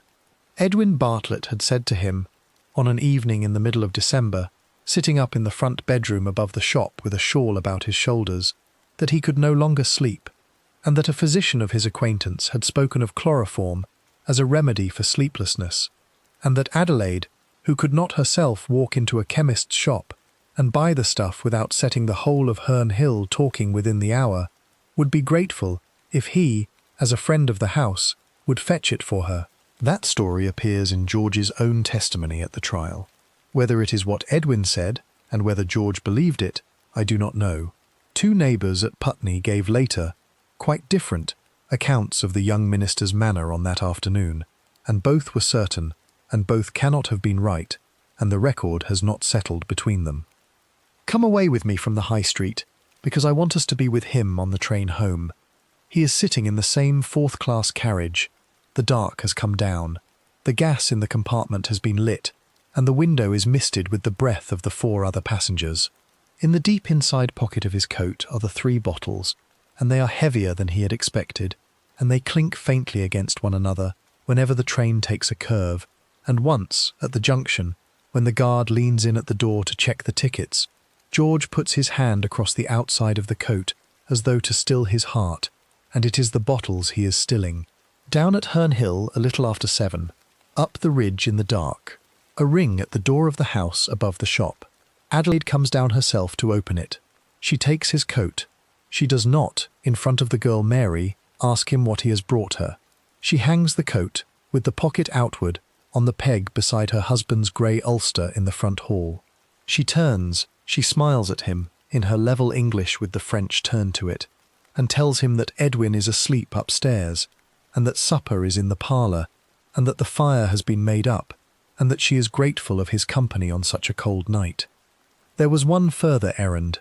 On the 29th of December, the day after the 3 purchases in Putney, George Dyson was in the neighbourhood of Wimbledon, on a matter of chapel business, and he went into a 4th shop, this one belonging to a Mr. Baxter, and asked for a further quantity of chloroform in the same terms as before. He signed for another ounce. He gave, once again, the removing of stains from cloth as his reason. He put the 4th bottle into the pocket of his overcoat beside the other 3, and he took it, that same evening, out to Herne Hill, and he set the 4 bottles down in a row on the marble-topped washstand in the front bedroom, and Edwin, from the bed, looked at them for a long moment without speaking, and then thanked the young minister very quietly, and asked Adelaide to put them away in the drawer of the washstand, where the girl Mary would not find them, and Adelaide did as she was asked. I want to say the plain thing here. 4½ ounces of pure liquid chloroform, taken by mouth, is a dose that will kill a grown man several times over. It is not a dose for sleep. It is not a dose that any physician of 1885, or of any year since, would have prescribed for any purpose whatever. Whether the young minister of the Merton Chapel knew what he was carrying across the river when he brought that 4th bottle out to Herne Hill on the last but one night of the year, or whether he carried it, as he later swore in the witness box, in a state of trust so complete that it had not occurred to him to ask, is a thing that no one in the parlour that night could see, and no one in the courtroom 3 months later could prove, and no one in the 140 years since has been able to settle. The record, on that question, does not speak. What the record does say is what happened to the bottles. Between the 29th of December and the last afternoon of the year, 3 of the 4 bottles that George Dyson had brought back from Putney and from Wimbledon were emptied, one by one, and set aside upon the washstand in the front bedroom of the house at Herne Hill. Whether they were emptied into the sink, or into a linen rag pressed against Edwin's temples to help him towards sleep, or into a wine-glass by his bed, or into the throat of the man in the bed himself, is the question upon which the trial in the spring would turn. The 4th bottle, the ounce bought at Wimbledon, was still very nearly full on the last evening of the year, and it stood at the end of the row upon the marble top, with its pale blue label facing out into the room. The lamps in the parade below were being lit. The last customers of the year were coming out of the shop with their brown paper parcels tied in string. In the front bedroom above them, Edwin Bartlett was sitting up against the pillows in a pair of grey flannel pyjamas that his wife had sewn for him with her own hands from a bolt of cloth bought in Regent Street the summer before, and he was asking, in a voice thinner than it had been a week ago, for a plate of oysters, and for his wife to send the girl to the fishmonger before the shop closed for the year, and for the young minister of the Merton Chapel to be told, when he came out on the last train from Putney that evening, that he was not to sit up with them tonight, but was to go straight back to his lodgings, because the master of the house wished to be alone in the front bedroom with his wife. The 4th hour. The house at 85 Claverton Street stood in a row of narrow brick fronts on the north side of the road, 3 stories and a basement, with a tradesman's iron area railing at the pavement, and a shallow flight of stone steps up to a front door, painted a dull brown. The Bartletts had come there in the middle of the autumn, on the advice of Dr. Leach, who thought the air of Pimlico a little kinder to his patient than the damp of the ridge, and who could still walk over from his rooms without much trouble when he was called. The rooms were let furnished from a Mrs. Doggett, who kept the house and lived in the basement with a serving girl. The front bedroom on the first floor overlooked the street. It was there that Edwin was carried up on the day they arrived, and it was there that he had, in the last few days of the old year, been laid at last upon a mattress dragged down from the box room and set upon the floor beside the fire, because he could no longer bear the height of a bed. Come with me to the corner of the road for a moment before we go up the steps. It is the afternoon of the 31st of December, 1885. The gas is not yet lit along the parade. A costermonger is pushing his barrow eastward toward the bridge, calling out the price of chestnuts in a voice hoarse from the whole week's shouting. A woman in a black bonnet passes with a child by each hand. The fog has not come down yet, but the light has that thick brown quality that Pimlico takes on in the last hour of a winter afternoon, and the air smells of coal smoke and of the river a quarter of a mile to the south. If you look up at the first floor window of number 85, you will see a curtain of yellow figured stuff drawn most of the way across, and behind it a faint warm light, and you will not see anything else. That is all a passer-by could have seen. That is all any witness who was later called to the coroner's court could ever say they had seen, from the street, before the 4th hour of the following morning. Now let us go in. The girl Mary, who had come with them from the ridge, was in the kitchen at the back of the ground floor, wiping down the range. Adelaide had been upstairs since noon. Dr. Leach had called at 11, had examined Edwin, had found the pulse a fraction better than the day before, had said so in the pointed way of a physician trying to hearten a patient, without giving him a hope he could not keep, and had gone away with a promise to look in on the morning of New Year's Day, unless he were sent for sooner. At 2:30, the fishmonger's boy from Warwick Street had come to the area door with a paper of oysters in ice. Sent from a shop Adelaide had walked round to herself before breakfast. Edwin ate them out of the paper one by one with a thin silver fork, sitting up against the pillows in the front bedroom, with the winter light lying flat across the sheet, and afterwards he asked for a spoon of mango chutney to take the taste of them from his mouth. He asked, when he was done, for jugged hare to be served him at 7 with a glass of stout. He asked, in the same breath, for a haddock to be got in for his breakfast on the morning of the 1st, and for it to be a large one, because he meant to be hungry when he woke. There is something in that afternoon the record has never been able to explain.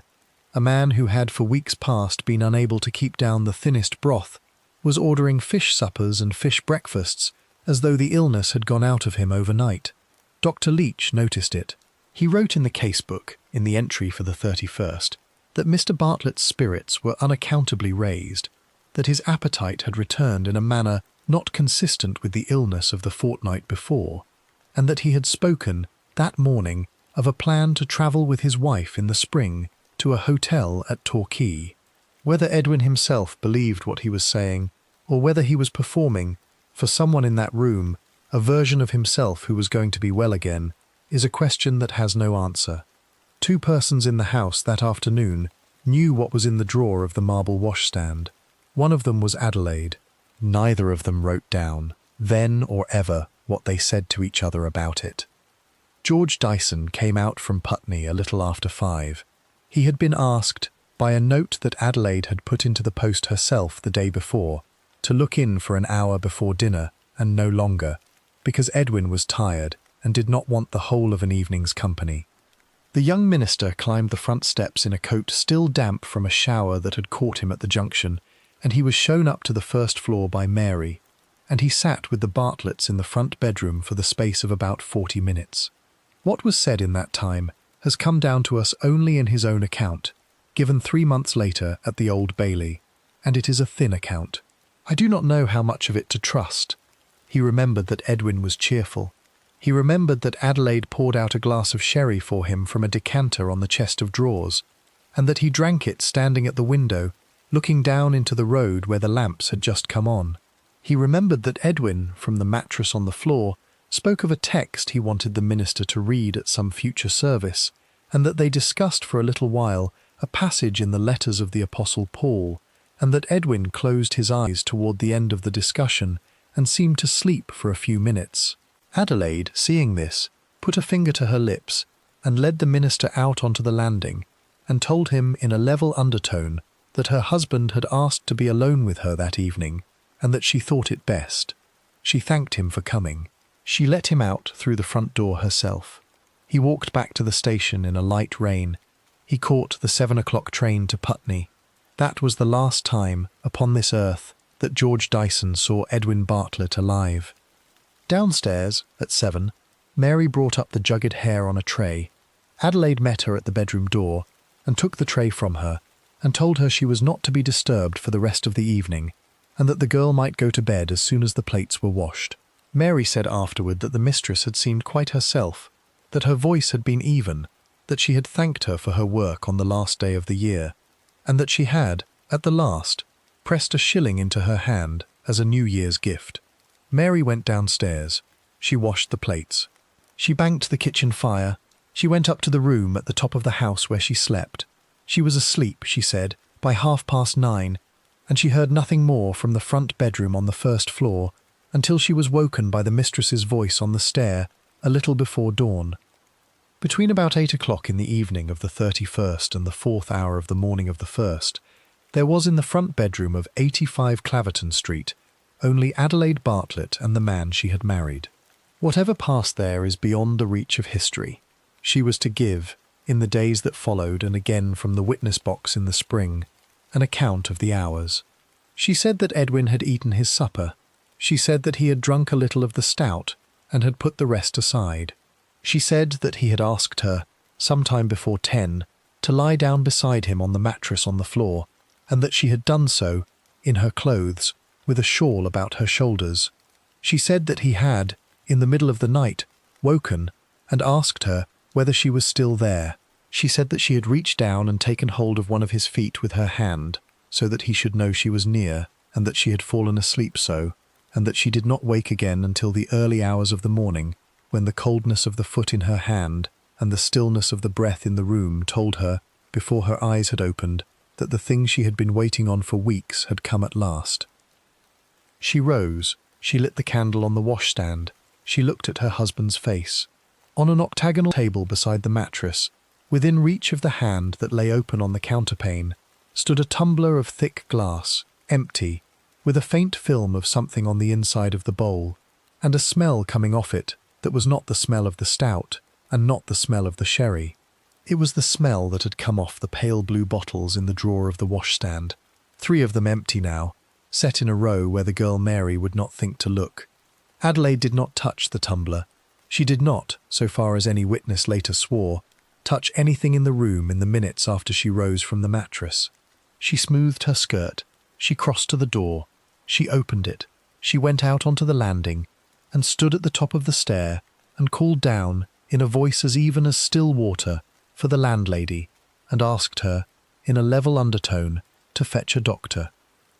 Let me stop us here for a moment, on the landing, because there is a thing about this scene that a jury 3 months later would spend a full week trying to decide, and I want you to see it clearly before we go any further. A woman who has been sleeping fully dressed on a mattress on the floor beside her dying husband, and who wakes to find him cold, may do any number of things in the first minute after she rises. She may cry out. She may throw herself upon him. She may run into the passage and hammer at the doors of the other rooms. Adelaide Bartlett did none of these. She dressed nothing, because she was already dressed. She lit a candle. She smelled the tumbler. She stood a moment. She walked to the door. She called down the stair, in the voice of a woman asking for coals to be brought up. There is nothing in the record to say that she wept, then or afterwards. There is nothing in the record to say that she cried out. Whether that composure was the composure of a woman who had done what she was afterward accused of doing, or the composure of a woman who had watched a husband die by slow inches through the whole of the autumn and had used up her capacity to be surprised by it, is a question that the 12 men in the jury box could not answer, and I cannot answer, and no one now living can answer, and it belongs to the great class of things the record has never yielded up and never will. Mrs. Doggett came up in her nightdress with a candle in her hand. Adelaide told her, on the landing, that Mr. Bartlett had passed away. She asked the landlady to go herself, at once, into Pimlico for Dr. Leach, and to send a boy on to a telegraph office to call Mr. Dyson from Putney. She said all of this without a break in the voice. Mrs. Doggett went. Adelaide walked back into the front bedroom. She closed the door behind her. She sat down in a chair beside the mattress. She did not, so far as anyone was afterwards able to establish, do anything in the 20 or 30 minutes that followed, except sit in that chair, in the candlelight, beside a body that was cooling on the floor, and wait for a knock at the door below. Dr. Leach came at 5:15. He came from his lodgings on foot, buttoning his coat as he walked, in a drizzle that had begun over the river and was moving inland. He was let in by Mrs. Doggett. He climbed the stair. He went into the front bedroom. He looked at his patient. He knelt beside the mattress and put his ear to the chest, and then, after a moment, sat back on his heels and rose and turned to the woman in the chair and told her, in a voice that was not the voice he had used in the parlour on Christmas Day, that her husband was dead, and that he was very sorry, and that he would need to speak to her downstairs before the undertaker was called. Adelaide rose. She followed him out. She did not, going out, look back at the bed on the floor. She did not, on the stair, put her hand on the young doctor's sleeve. On the octagonal table beside the mattress, the tumbler stood where it had stood at 4 o'clock, empty, with the film upon its inside, and the faint, sweet smell coming off it into the room. By 6 the fog had come down over Pimlico, and the gas along the parade below was haloed in it, as it had been haloed on the ridge at Herne Hill 3 weeks before. George Dyson arrived a little after 7, in a hansom cab from Vauxhall, and was shown up to the front bedroom, and stood a long minute in the doorway with his hat still in his hand, and did not go in. Downstairs in the parlour behind the front room, Dr. Leach was writing, in a hand that had gone tighter than his usual hand, a note to the coroner of the Western District, in which he was setting down that he did not feel able to sign a certificate of natural death, and that in his judgment a post-mortem examination would be required. On the marble washstand above them, in the drawer that Adelaide had asked the girl Mary never to open, 3 empty bottles of ribbed glass with pale blue labels still lay where they had been put on the 29th of December, and a 4th bottle, very nearly full, stood beside them. And on the round mahogany table under the gaslight in the back parlour, the coroner's officer, when he came at 9 in the morning, would set down beside his notebook a piece of thick cloth in which he had brought, wrapped, the tumbler from the table beside the mattress, empty, with a film upon the inside of the bowl, and a smell coming off it that was, in that hushed room with the fog still white against the windows, no longer any kind of a mystery at all. The coroner's table. I'll write Chapter 8 now, the post-mortem and inquest, keeping the two-voice braid and factual continuity. The undertaker had come at 10 in the morning of the first day of the year, and had gone away again without his box. He had been told, on the pavement outside 85 Claverton Street, by a young doctor with rain on his hat, that the body upstairs would not be moving until an officer of the coroner had seen it, and that he was to come back on the 2nd, and to bring with him then not the box he had brought today, but only a length of oilcloth and a pair of trestles, because the work that was to be done in the front parlour on the ground floor of the house was not the work of the funeral parade, but the work of the dissecting room, and the room would need to be made ready for it accordingly. That is the sentence I want you to hold in your ear as we go up the steps together on the morning of the 2nd.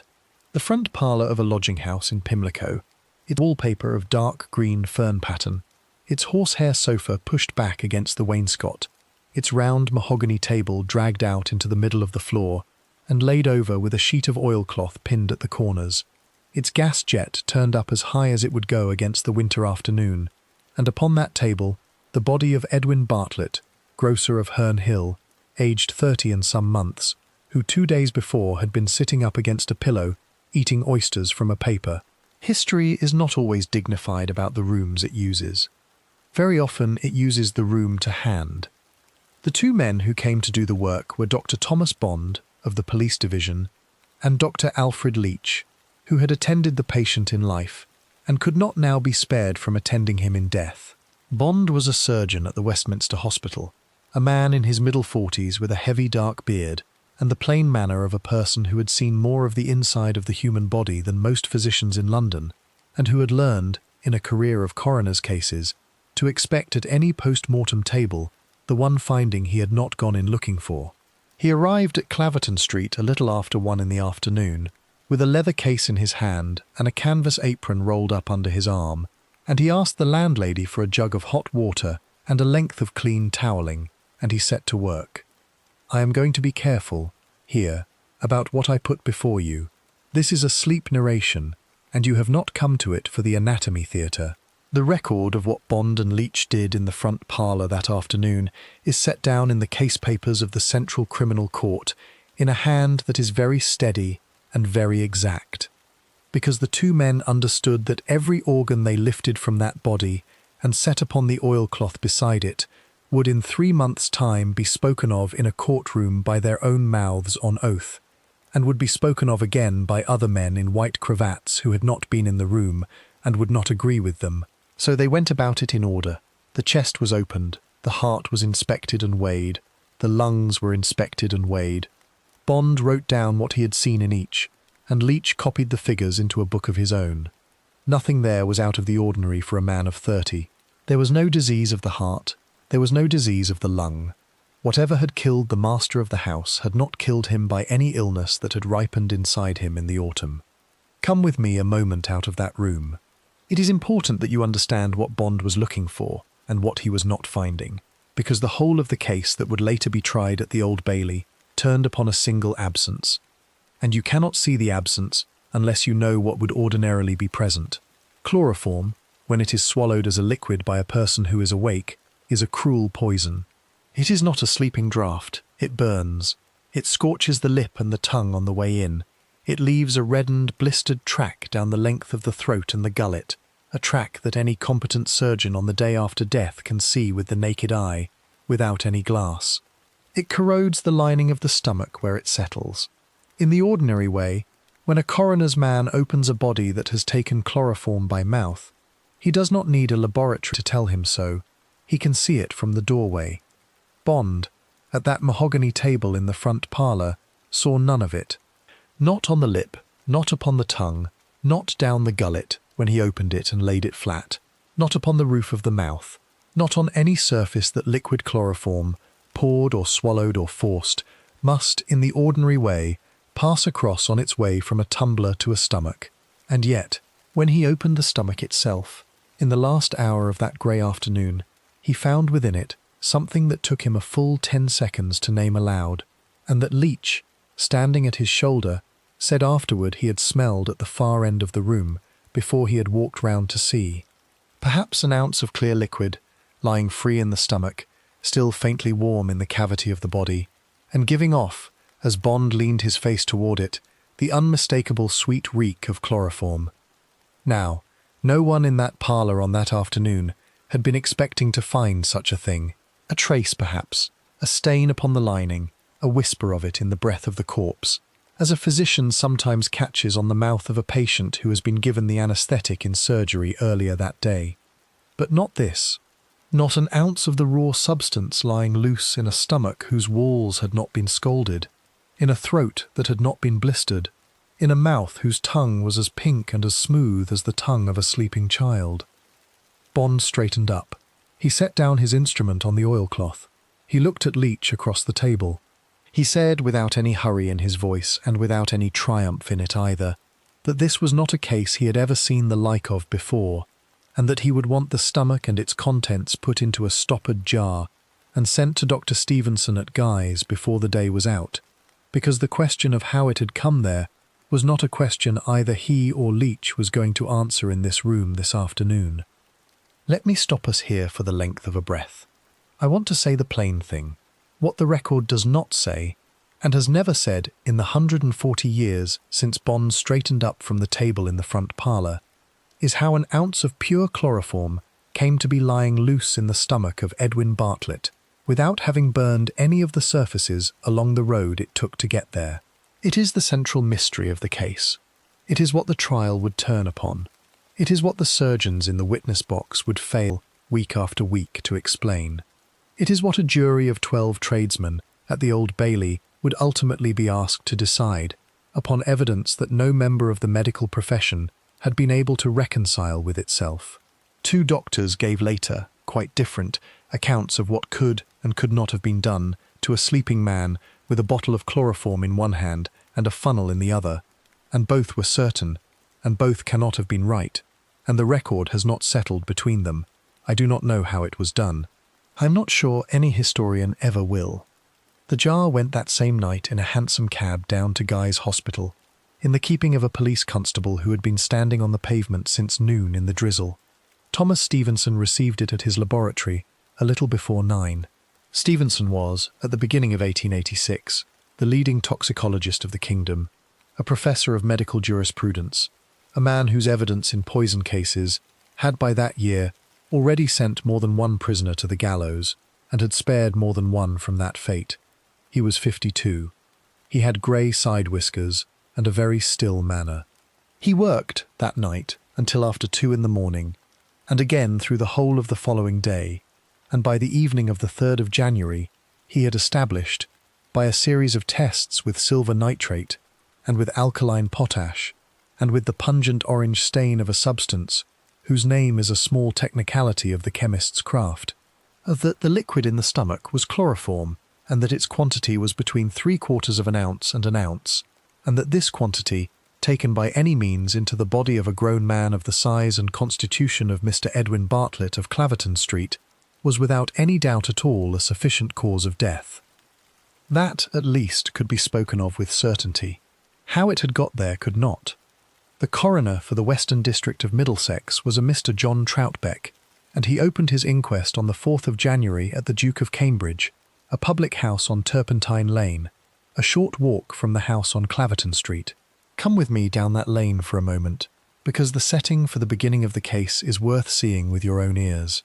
Turpentine Lane in 1886 was a narrow street of 2-storey brick, with the yards of small workshops opening off it, and the Cambridge stood on the corner with a lamp bracket at either side of its door and a signboard swinging in the wind.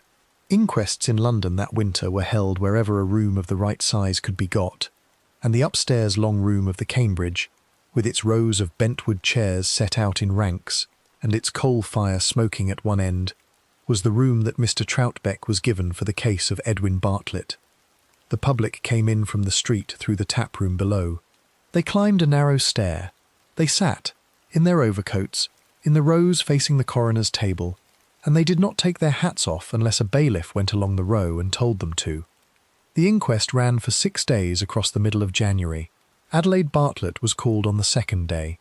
She came into the long room upstairs in a plain black dress with a mourning bonnet and a veil pushed back off her face, and she sat down in the chair that had been set at the corner of the table, and she gave her evidence in a voice that was, as Mrs. Doggett would later say, the voice she had used on the landing at 4 in the morning of New Year's Day.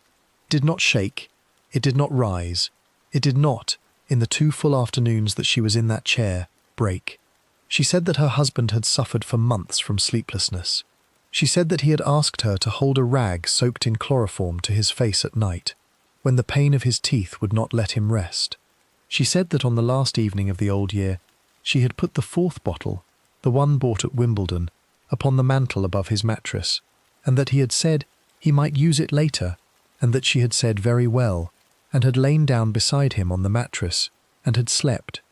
She said that she did not know how the liquid had come into his stomach. She had not, so far as she knew, given it to him. She had not, so far as she knew, seen him drink it. That was what she said. It was very nearly all she said. The coroner asked her the same questions in 3 different shapes, and she gave to each of them the same 3 answers, and at the end of the 2nd afternoon he thanked her and let her go. George Dyson was called on the 4th day. He came in already broken. He sat down. He said, before any question had been put to him, that he wished to make a statement, and Troutbeck, after a look at the jury, said that he might. And so, in the upstairs long room of a public house in Pimlico, in front of a jury of shopkeepers and a room of strangers in overcoats, the young minister of the Merton Chapel told at last the story of the 3 shops in Putney, and the 4th shop in Wimbledon, and the 4 bottles in the drawer of the marble washstand. He told it in a voice that would not carry to the back of the room, and Troutbeck twice asked him to speak up. He said, when he had finished, that he had believed at the time what he had been told about the chloroform being wanted as a remedy for sleeplessness. He said that he could see now, sitting where he sat, that he ought not to have believed it. He said that he was sorry. He put his face into his hands. The bailiff brought him a glass of water. On the 6th day, the 21st of January, the coroner's jury filed out into a smaller room down the passage, and stood there for the space of about 2 hours, and came back and gave, in the voice of their foreman, a verdict that Mr. Troutbeck wrote down onto the paper before him in the 2 words that the law required. Wilful murder. Wilful murder against Adelaide Bartlett of Claverton Street in the parish of St. George, Hanover Square. Wilful murder as accessory before the fact against George Dyson, minister of the Merton Circuit. The bailiff arrested Adelaide in the corridor as she was being helped down the stair on the arm of a woman who had come with her. She did not, so far as any witness in the corridor could afterwards swear, alter the expression of her face. She was taken by 4-wheeler cab that same evening to Holloway. Dyson was arrested at his lodgings at Putney the same night and taken to Wandsworth.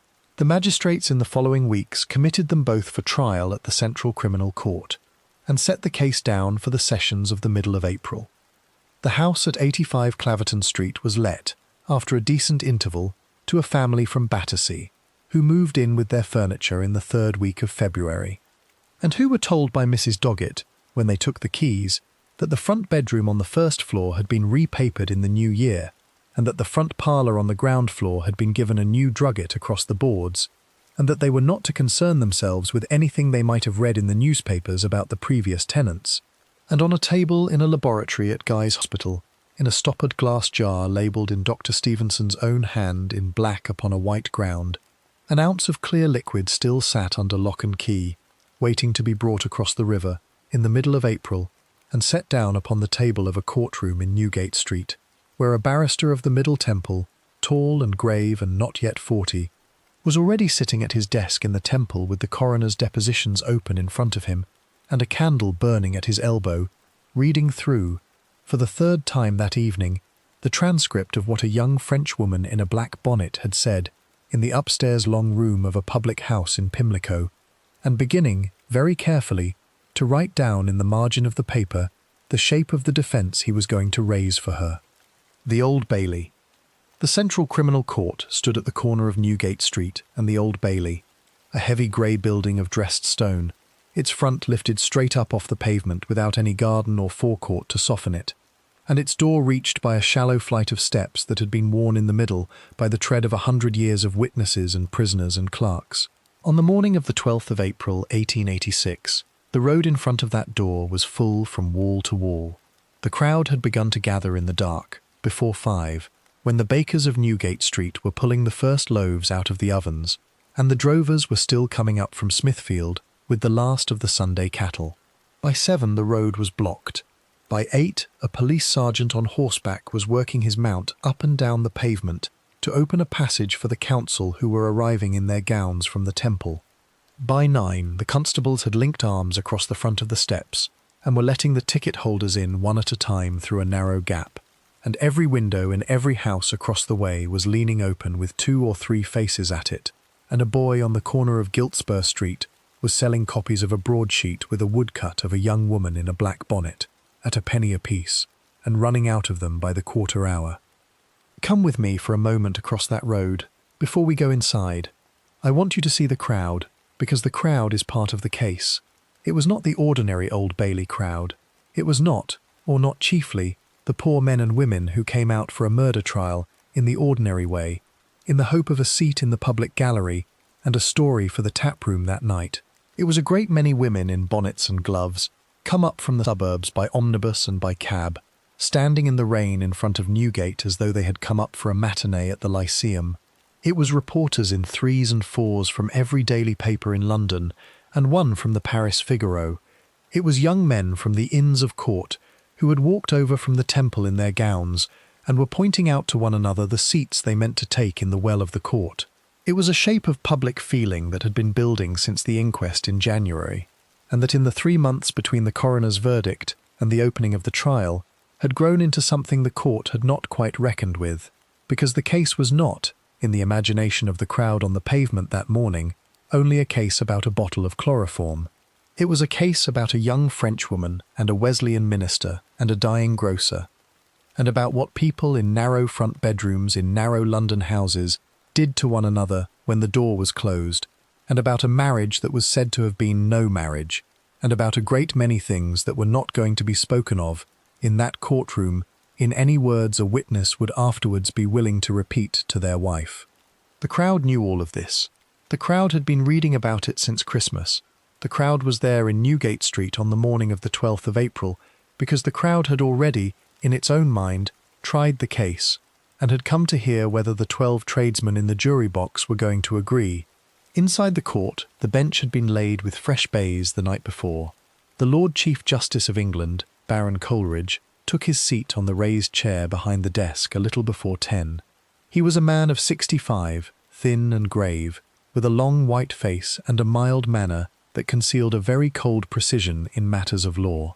To his left sat the Attorney General, Sir Charles Russell, who had come over from the Chancery side for this case at the express request of the Treasury, and who had the reputation, in the Temple that spring, of the finest cross-examiner at the English bar. To his right, at the defence bench, sat a man not yet 40, of middle height and heavy shoulders, with a close-trimmed dark beard and a broad forehead, and an expression, as he laid out his papers, of a man who has read a brief so many times that he has begun to see through it into the shape of the story on the other side. Sir Edward Clarke had been called to the bar 17 years before. He had, since the new year, taken the case of Adelaide Bartlett upon terms that were spoken of in the robing room in an undertone, because the fee was said to be a small one, and because he had, from the day of his first conference with her at Holloway, said to more than one of his colleagues that he believed her to be innocent, and had staked upon that belief a professional reputation that was, in the spring of that year, the fastest rising reputation at the criminal bar.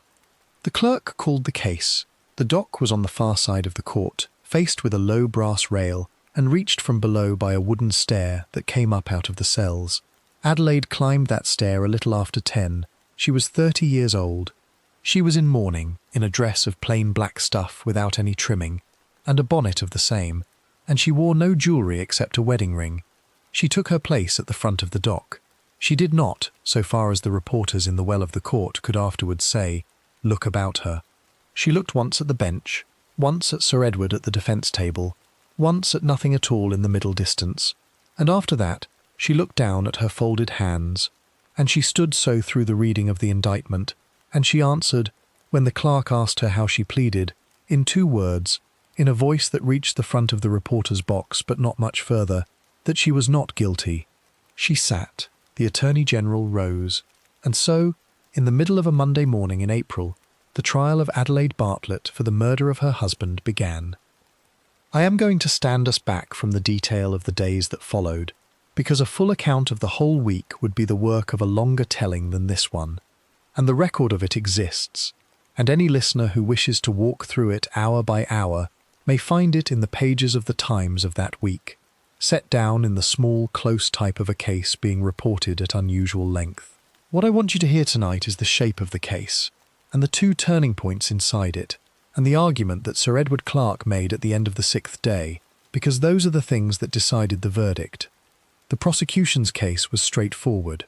It rested upon 3 facts: that Adelaide Bartlett had, in the last week of her husband's life, procured through the hand of the young minister 4 bottles of chloroform, that she had, on the last evening of her husband's life, been alone with him in a locked room for the space of about 8 hours, that her husband had, at some point in that night, taken into his stomach an ounce of the substance, without any burning of the tongue or the throat or the gullet, and had died of it.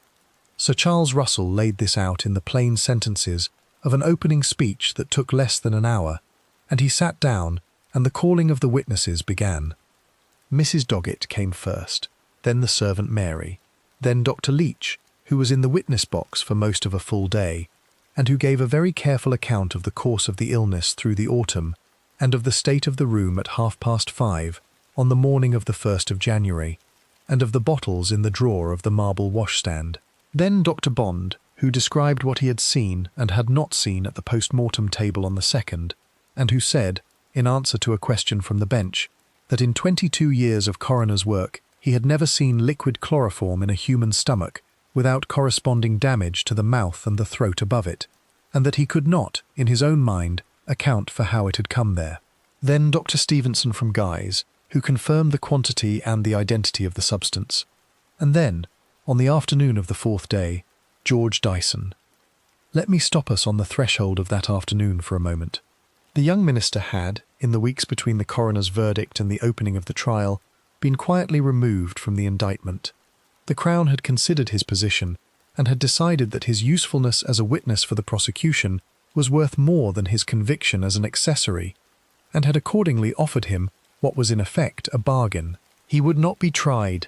He would tell upon the stand the whole truth of the shops at Putney and Wimbledon and the 4 bottles in the drawer, and he would do so under the shelter of the Crown, on the understanding that his own liability was at an end. He had accepted. He had spent the winter at his mother's house in Kent, and had, by the accounts of 2 friends who visited him there, ceased in that time to be quite the young man who had climbed the front steps at Claverton Street on the evening of the 31st of December, and had become someone smaller and quieter, who did not go out much, and did not preach, and did not, so far as anyone at the Merton Chapel could later remember, ever climb back into a pulpit again. He came into the box on the 4th afternoon in a black frock coat, and he took the oath, and he began to speak. His voice was thin and did not carry.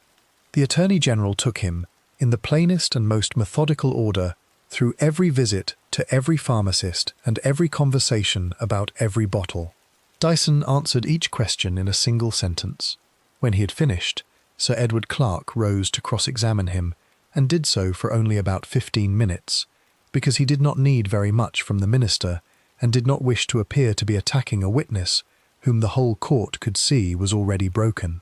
He asked him whether he had ever, upon any occasion, seen Mrs. Bartlett administer chloroform to her husband. Dyson said he had not. He asked him whether he had ever, upon any occasion, heard Mrs. Bartlett say that she wished her husband dead. Dyson said he had not. He asked him whether Mr. Bartlett, in the last weeks of his life, had spoken to him of his own troubled sleep, and of remedies he had considered for it. Dyson said that he had. Sir Edward sat down. Dyson left the box. It was already late in the afternoon. The court rose. The turning point of the whole trial came on the morning of the 5th day, and it came at the medical table, and it came without anyone in the crowd on the pavement outside quite understanding at the time that it had come. Sir Edward, in his cross-examination of Dr. Stevenson, put to the toxicologist a simple question. If a man had swallowed an ounce of liquid chloroform by his own hand, quickly and in a single draught, was it possible for that liquid to reach the stomach without producing the burning of the mouth and the throat that Dr. Bond had failed to find? Stevenson considered. He said, after a long pause, that it was possible. Difficult, not likely, but possible. Sir Edward said no more. He sat down. The Attorney-General did not re-examine, and in that one exchange, in the middle of a grey London morning, the whole floor of the prosecution's case shifted a quarter of an inch beneath its feet, because if Edwin Bartlett could have swallowed the liquid himself, in a single draught, in the small hours of a night in a locked room with a wife asleep beside him on the mattress, then the Crown had no case that would stand. Sir Edward's closing speech ran for the whole of the 6th day. It was, by the account of every man who heard it and afterwards wrote of it, the finest speech of his life. And it was not a loud speech. It was a very quiet one. He did not deny that his client had procured the chloroform. He did not deny that she had been alone with her husband in the locked room. He said only that the Crown had not proved, and could not prove, how the substance had come into the stomach, and that in the absence of that proof, a jury of Englishmen could not convict. He spoke for 6 hours. He drank 1 glass of water.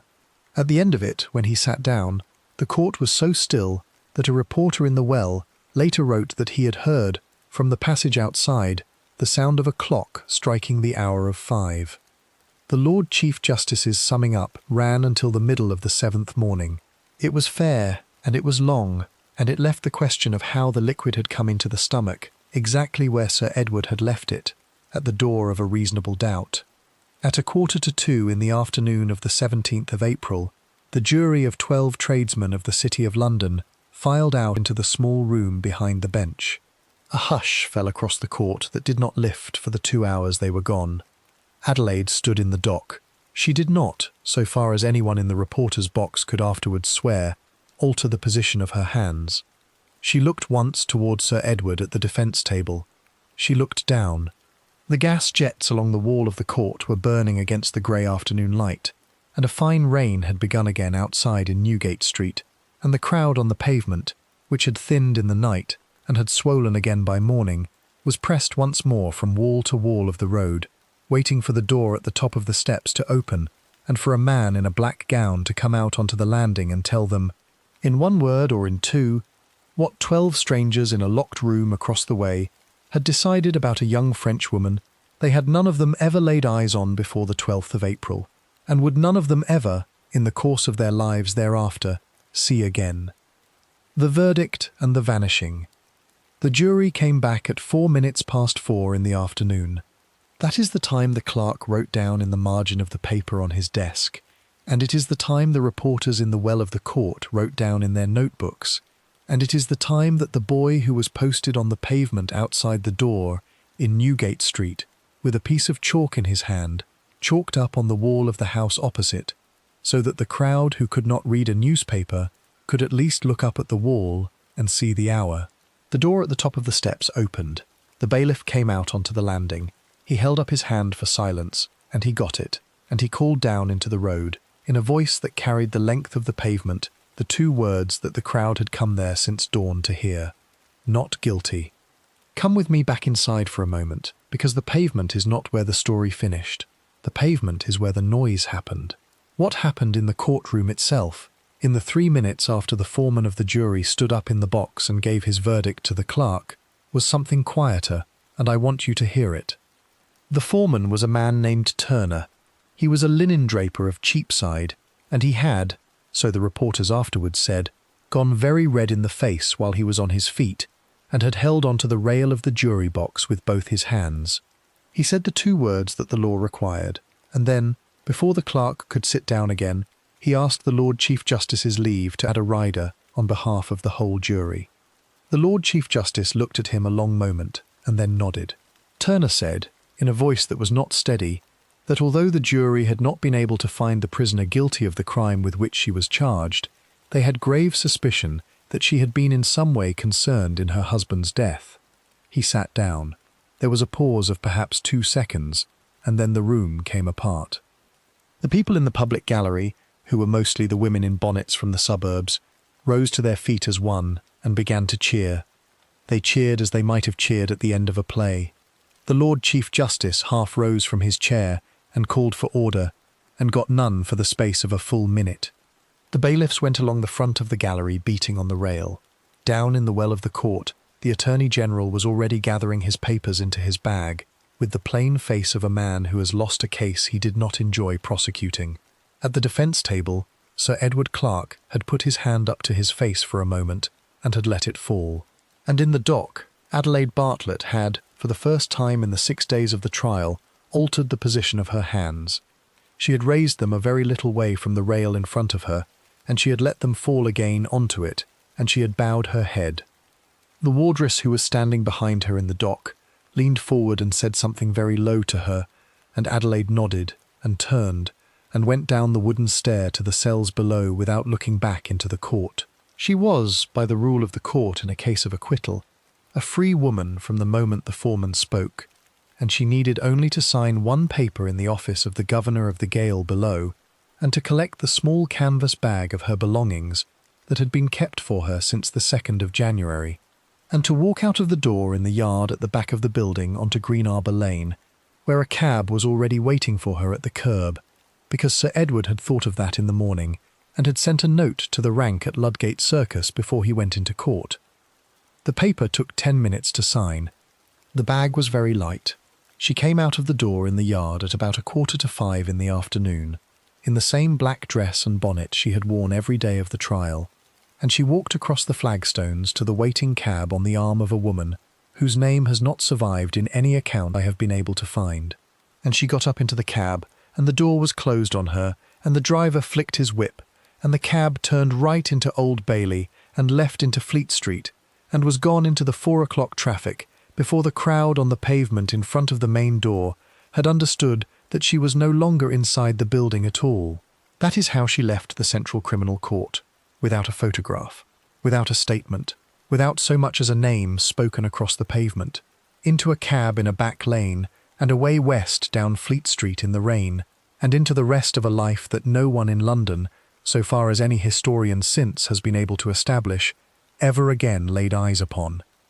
Now, before I lose her into that rain, I have to tell you about the sentence that Sir James Paget spoke that evening, because it is the sentence for which the case is chiefly remembered, and it is the reason that Adelaide Bartlett's name is written in every English textbook of forensic medicine that has been printed in the 140 years since. Paget was, in the spring of 1886, the most eminent surgeon in the kingdom. He was 72 years old. He had been sergeant surgeon to the Queen. He had not been called as a witness in the trial, but he had followed the medical evidence in the Times day by day with the attention of a man who could not put the newspaper down until he had finished it, and he was that evening at his dining table in Harewood Place off Hanover Square with 2 colleagues from the College of Surgeons, and he was speaking of the verdict, and he said, in the plain, tired voice of a very old physician who cannot see the answer to a question that has troubled him for a week, that now that she had been acquitted of the murder and could not be tried for it again, she should tell them, in the interest of science, how she had done it. That is what he said. It went round the London clubs within a fortnight. It was in the medical journals by the middle of May. It became, in the years that followed, the summary of the whole case, spoken over the case as an epitaph. It is what every schoolboy in a barrister's chambers still learns about Adelaide Bartlett before he has learnt anything else. And it is, when you set it down beside the verdict of the jury, a strange thing to have been said, because it contains inside itself the 2 contradictions that the case has never resolved. A host of she was acquitted, and yet that even the most senior surgeon in England believed, that same evening, that she had done it, that the mechanism was unknown, and yet that the fact was, in the private conversation of the men who had followed the evidence, taken for settled, that the law had spoken, and yet that medicine had not. I want to stop us here for the length of a breath, because I am aware that this is the closing hour of a long night, and I do not want to leave you turning that contradiction over in your mind after the candle has gone out. So let me say the plain, honest thing. The record does not tell us how the chloroform came to be in Edwin Bartlett's stomach. It does not tell us whether Adelaide gave it to him, or whether he took it himself, or whether some third thing happened in that front bedroom above the shop on the last night of 1885 that no one who was in the room lived to describe. Sir James Paget believed one thing. The 12 tradesmen of the City of London believed another. Sir Edward Clarke believed a third, and went to his grave 40 years later, still saying that his client had been an innocent woman. Not one of the 3 can now be checked against the truth, because the truth walked out of a yard behind the Old Bailey in the arm of a cab driver on the afternoon of the 17th of April, and it went west with her, and it was never written down. What became of George Dyson is easier to say, and it will not detain us. He went back to his mother's house in Kent after the trial, and he stayed there through the summer. The Wesleyan Conference, meeting at Newcastle in the July of that year, considered his case, and stripped him of his ministry, and struck his name off the roll of accredited preachers. He never took a pulpit again. He lived, in a very reduced way, for another 37 years, in various small houses, in various small towns in the south of England, teaching languages by the hour to the sons of clergymen who had not read the newspapers of 1886, or had read them and did not know the name. He died in 1923 in a boarding house in Sussex of an ordinary old age. He left no papers, he gave no interview, he wrote no memoir. Whatever the young minister of the Merton Chapel had understood, at any point in the 9 months between the first afternoon call at the shop at Herne Hill and the last afternoon in the box at the Old Bailey, he took with him under the earth at 77 years of age, in a country churchyard whose name does not matter. What became of Adelaide Bartlett is not so much a story as an absence. The English record loses her within a week of the verdict. There is a note in the visitor's book at Holloway that a lady called for her belongings on the morning of the 18th of April. There is a paragraph in a French provincial paper of the following month that a Madame Bartlett had crossed at Dieppe. There is a rumour, unsourced, that she went to America under a name that was not her own and settled somewhere in the Middle West and married again and lived out a long quiet life among people who never heard of a house on Claverton Street or a bottle bought at a pharmacist in Putney. There is another rumour, equally unsourced, that she went back to Orléans and finished her days there under the name she had been given at the christening register in 1855. Neither can be verified. Both have been chased, over the years, by patient men with notebooks, and neither has ever produced a document that would satisfy a court. She is one of the very few figures of a great English murder trial about whom, in the 140 years since, no photograph has ever surfaced, no letter has ever come to light, no line of confession or denial has ever been recovered. She stepped into that cab in Green Arbour Lane in the April rain, and she stepped, in effect, out of history. I have stood on the pavement in Newgate Street, on a wet evening not unlike the one on which the verdict was given. The court is still there. The steps are still there, worn a little deeper in the middle. Claverton Street is still there, in Pimlico, running down toward the river between two rows of narrow brick. And the house at number 85 is still there, though the shop front on the ground floor has long since been taken out and replaced with an ordinary door and a bell, and the front bedroom on the first floor now has a plate glass window and a set of pale curtains that someone draws in the evenings, without giving any thought at all to the mattress that once lay along the wall inside. The chapel at Merton was pulled down in 1932, and the site is now covered by a small parade of shops. The pharmacists on the High Street at Putney closed in the 1890s, and I do not know what the building was used for after. The room at Guy's, where Dr. Stevenson worked through the night of the 2nd of January, has been altered a dozen times, and the jar he sealed on the 3rd has long since been broken up and thrown away.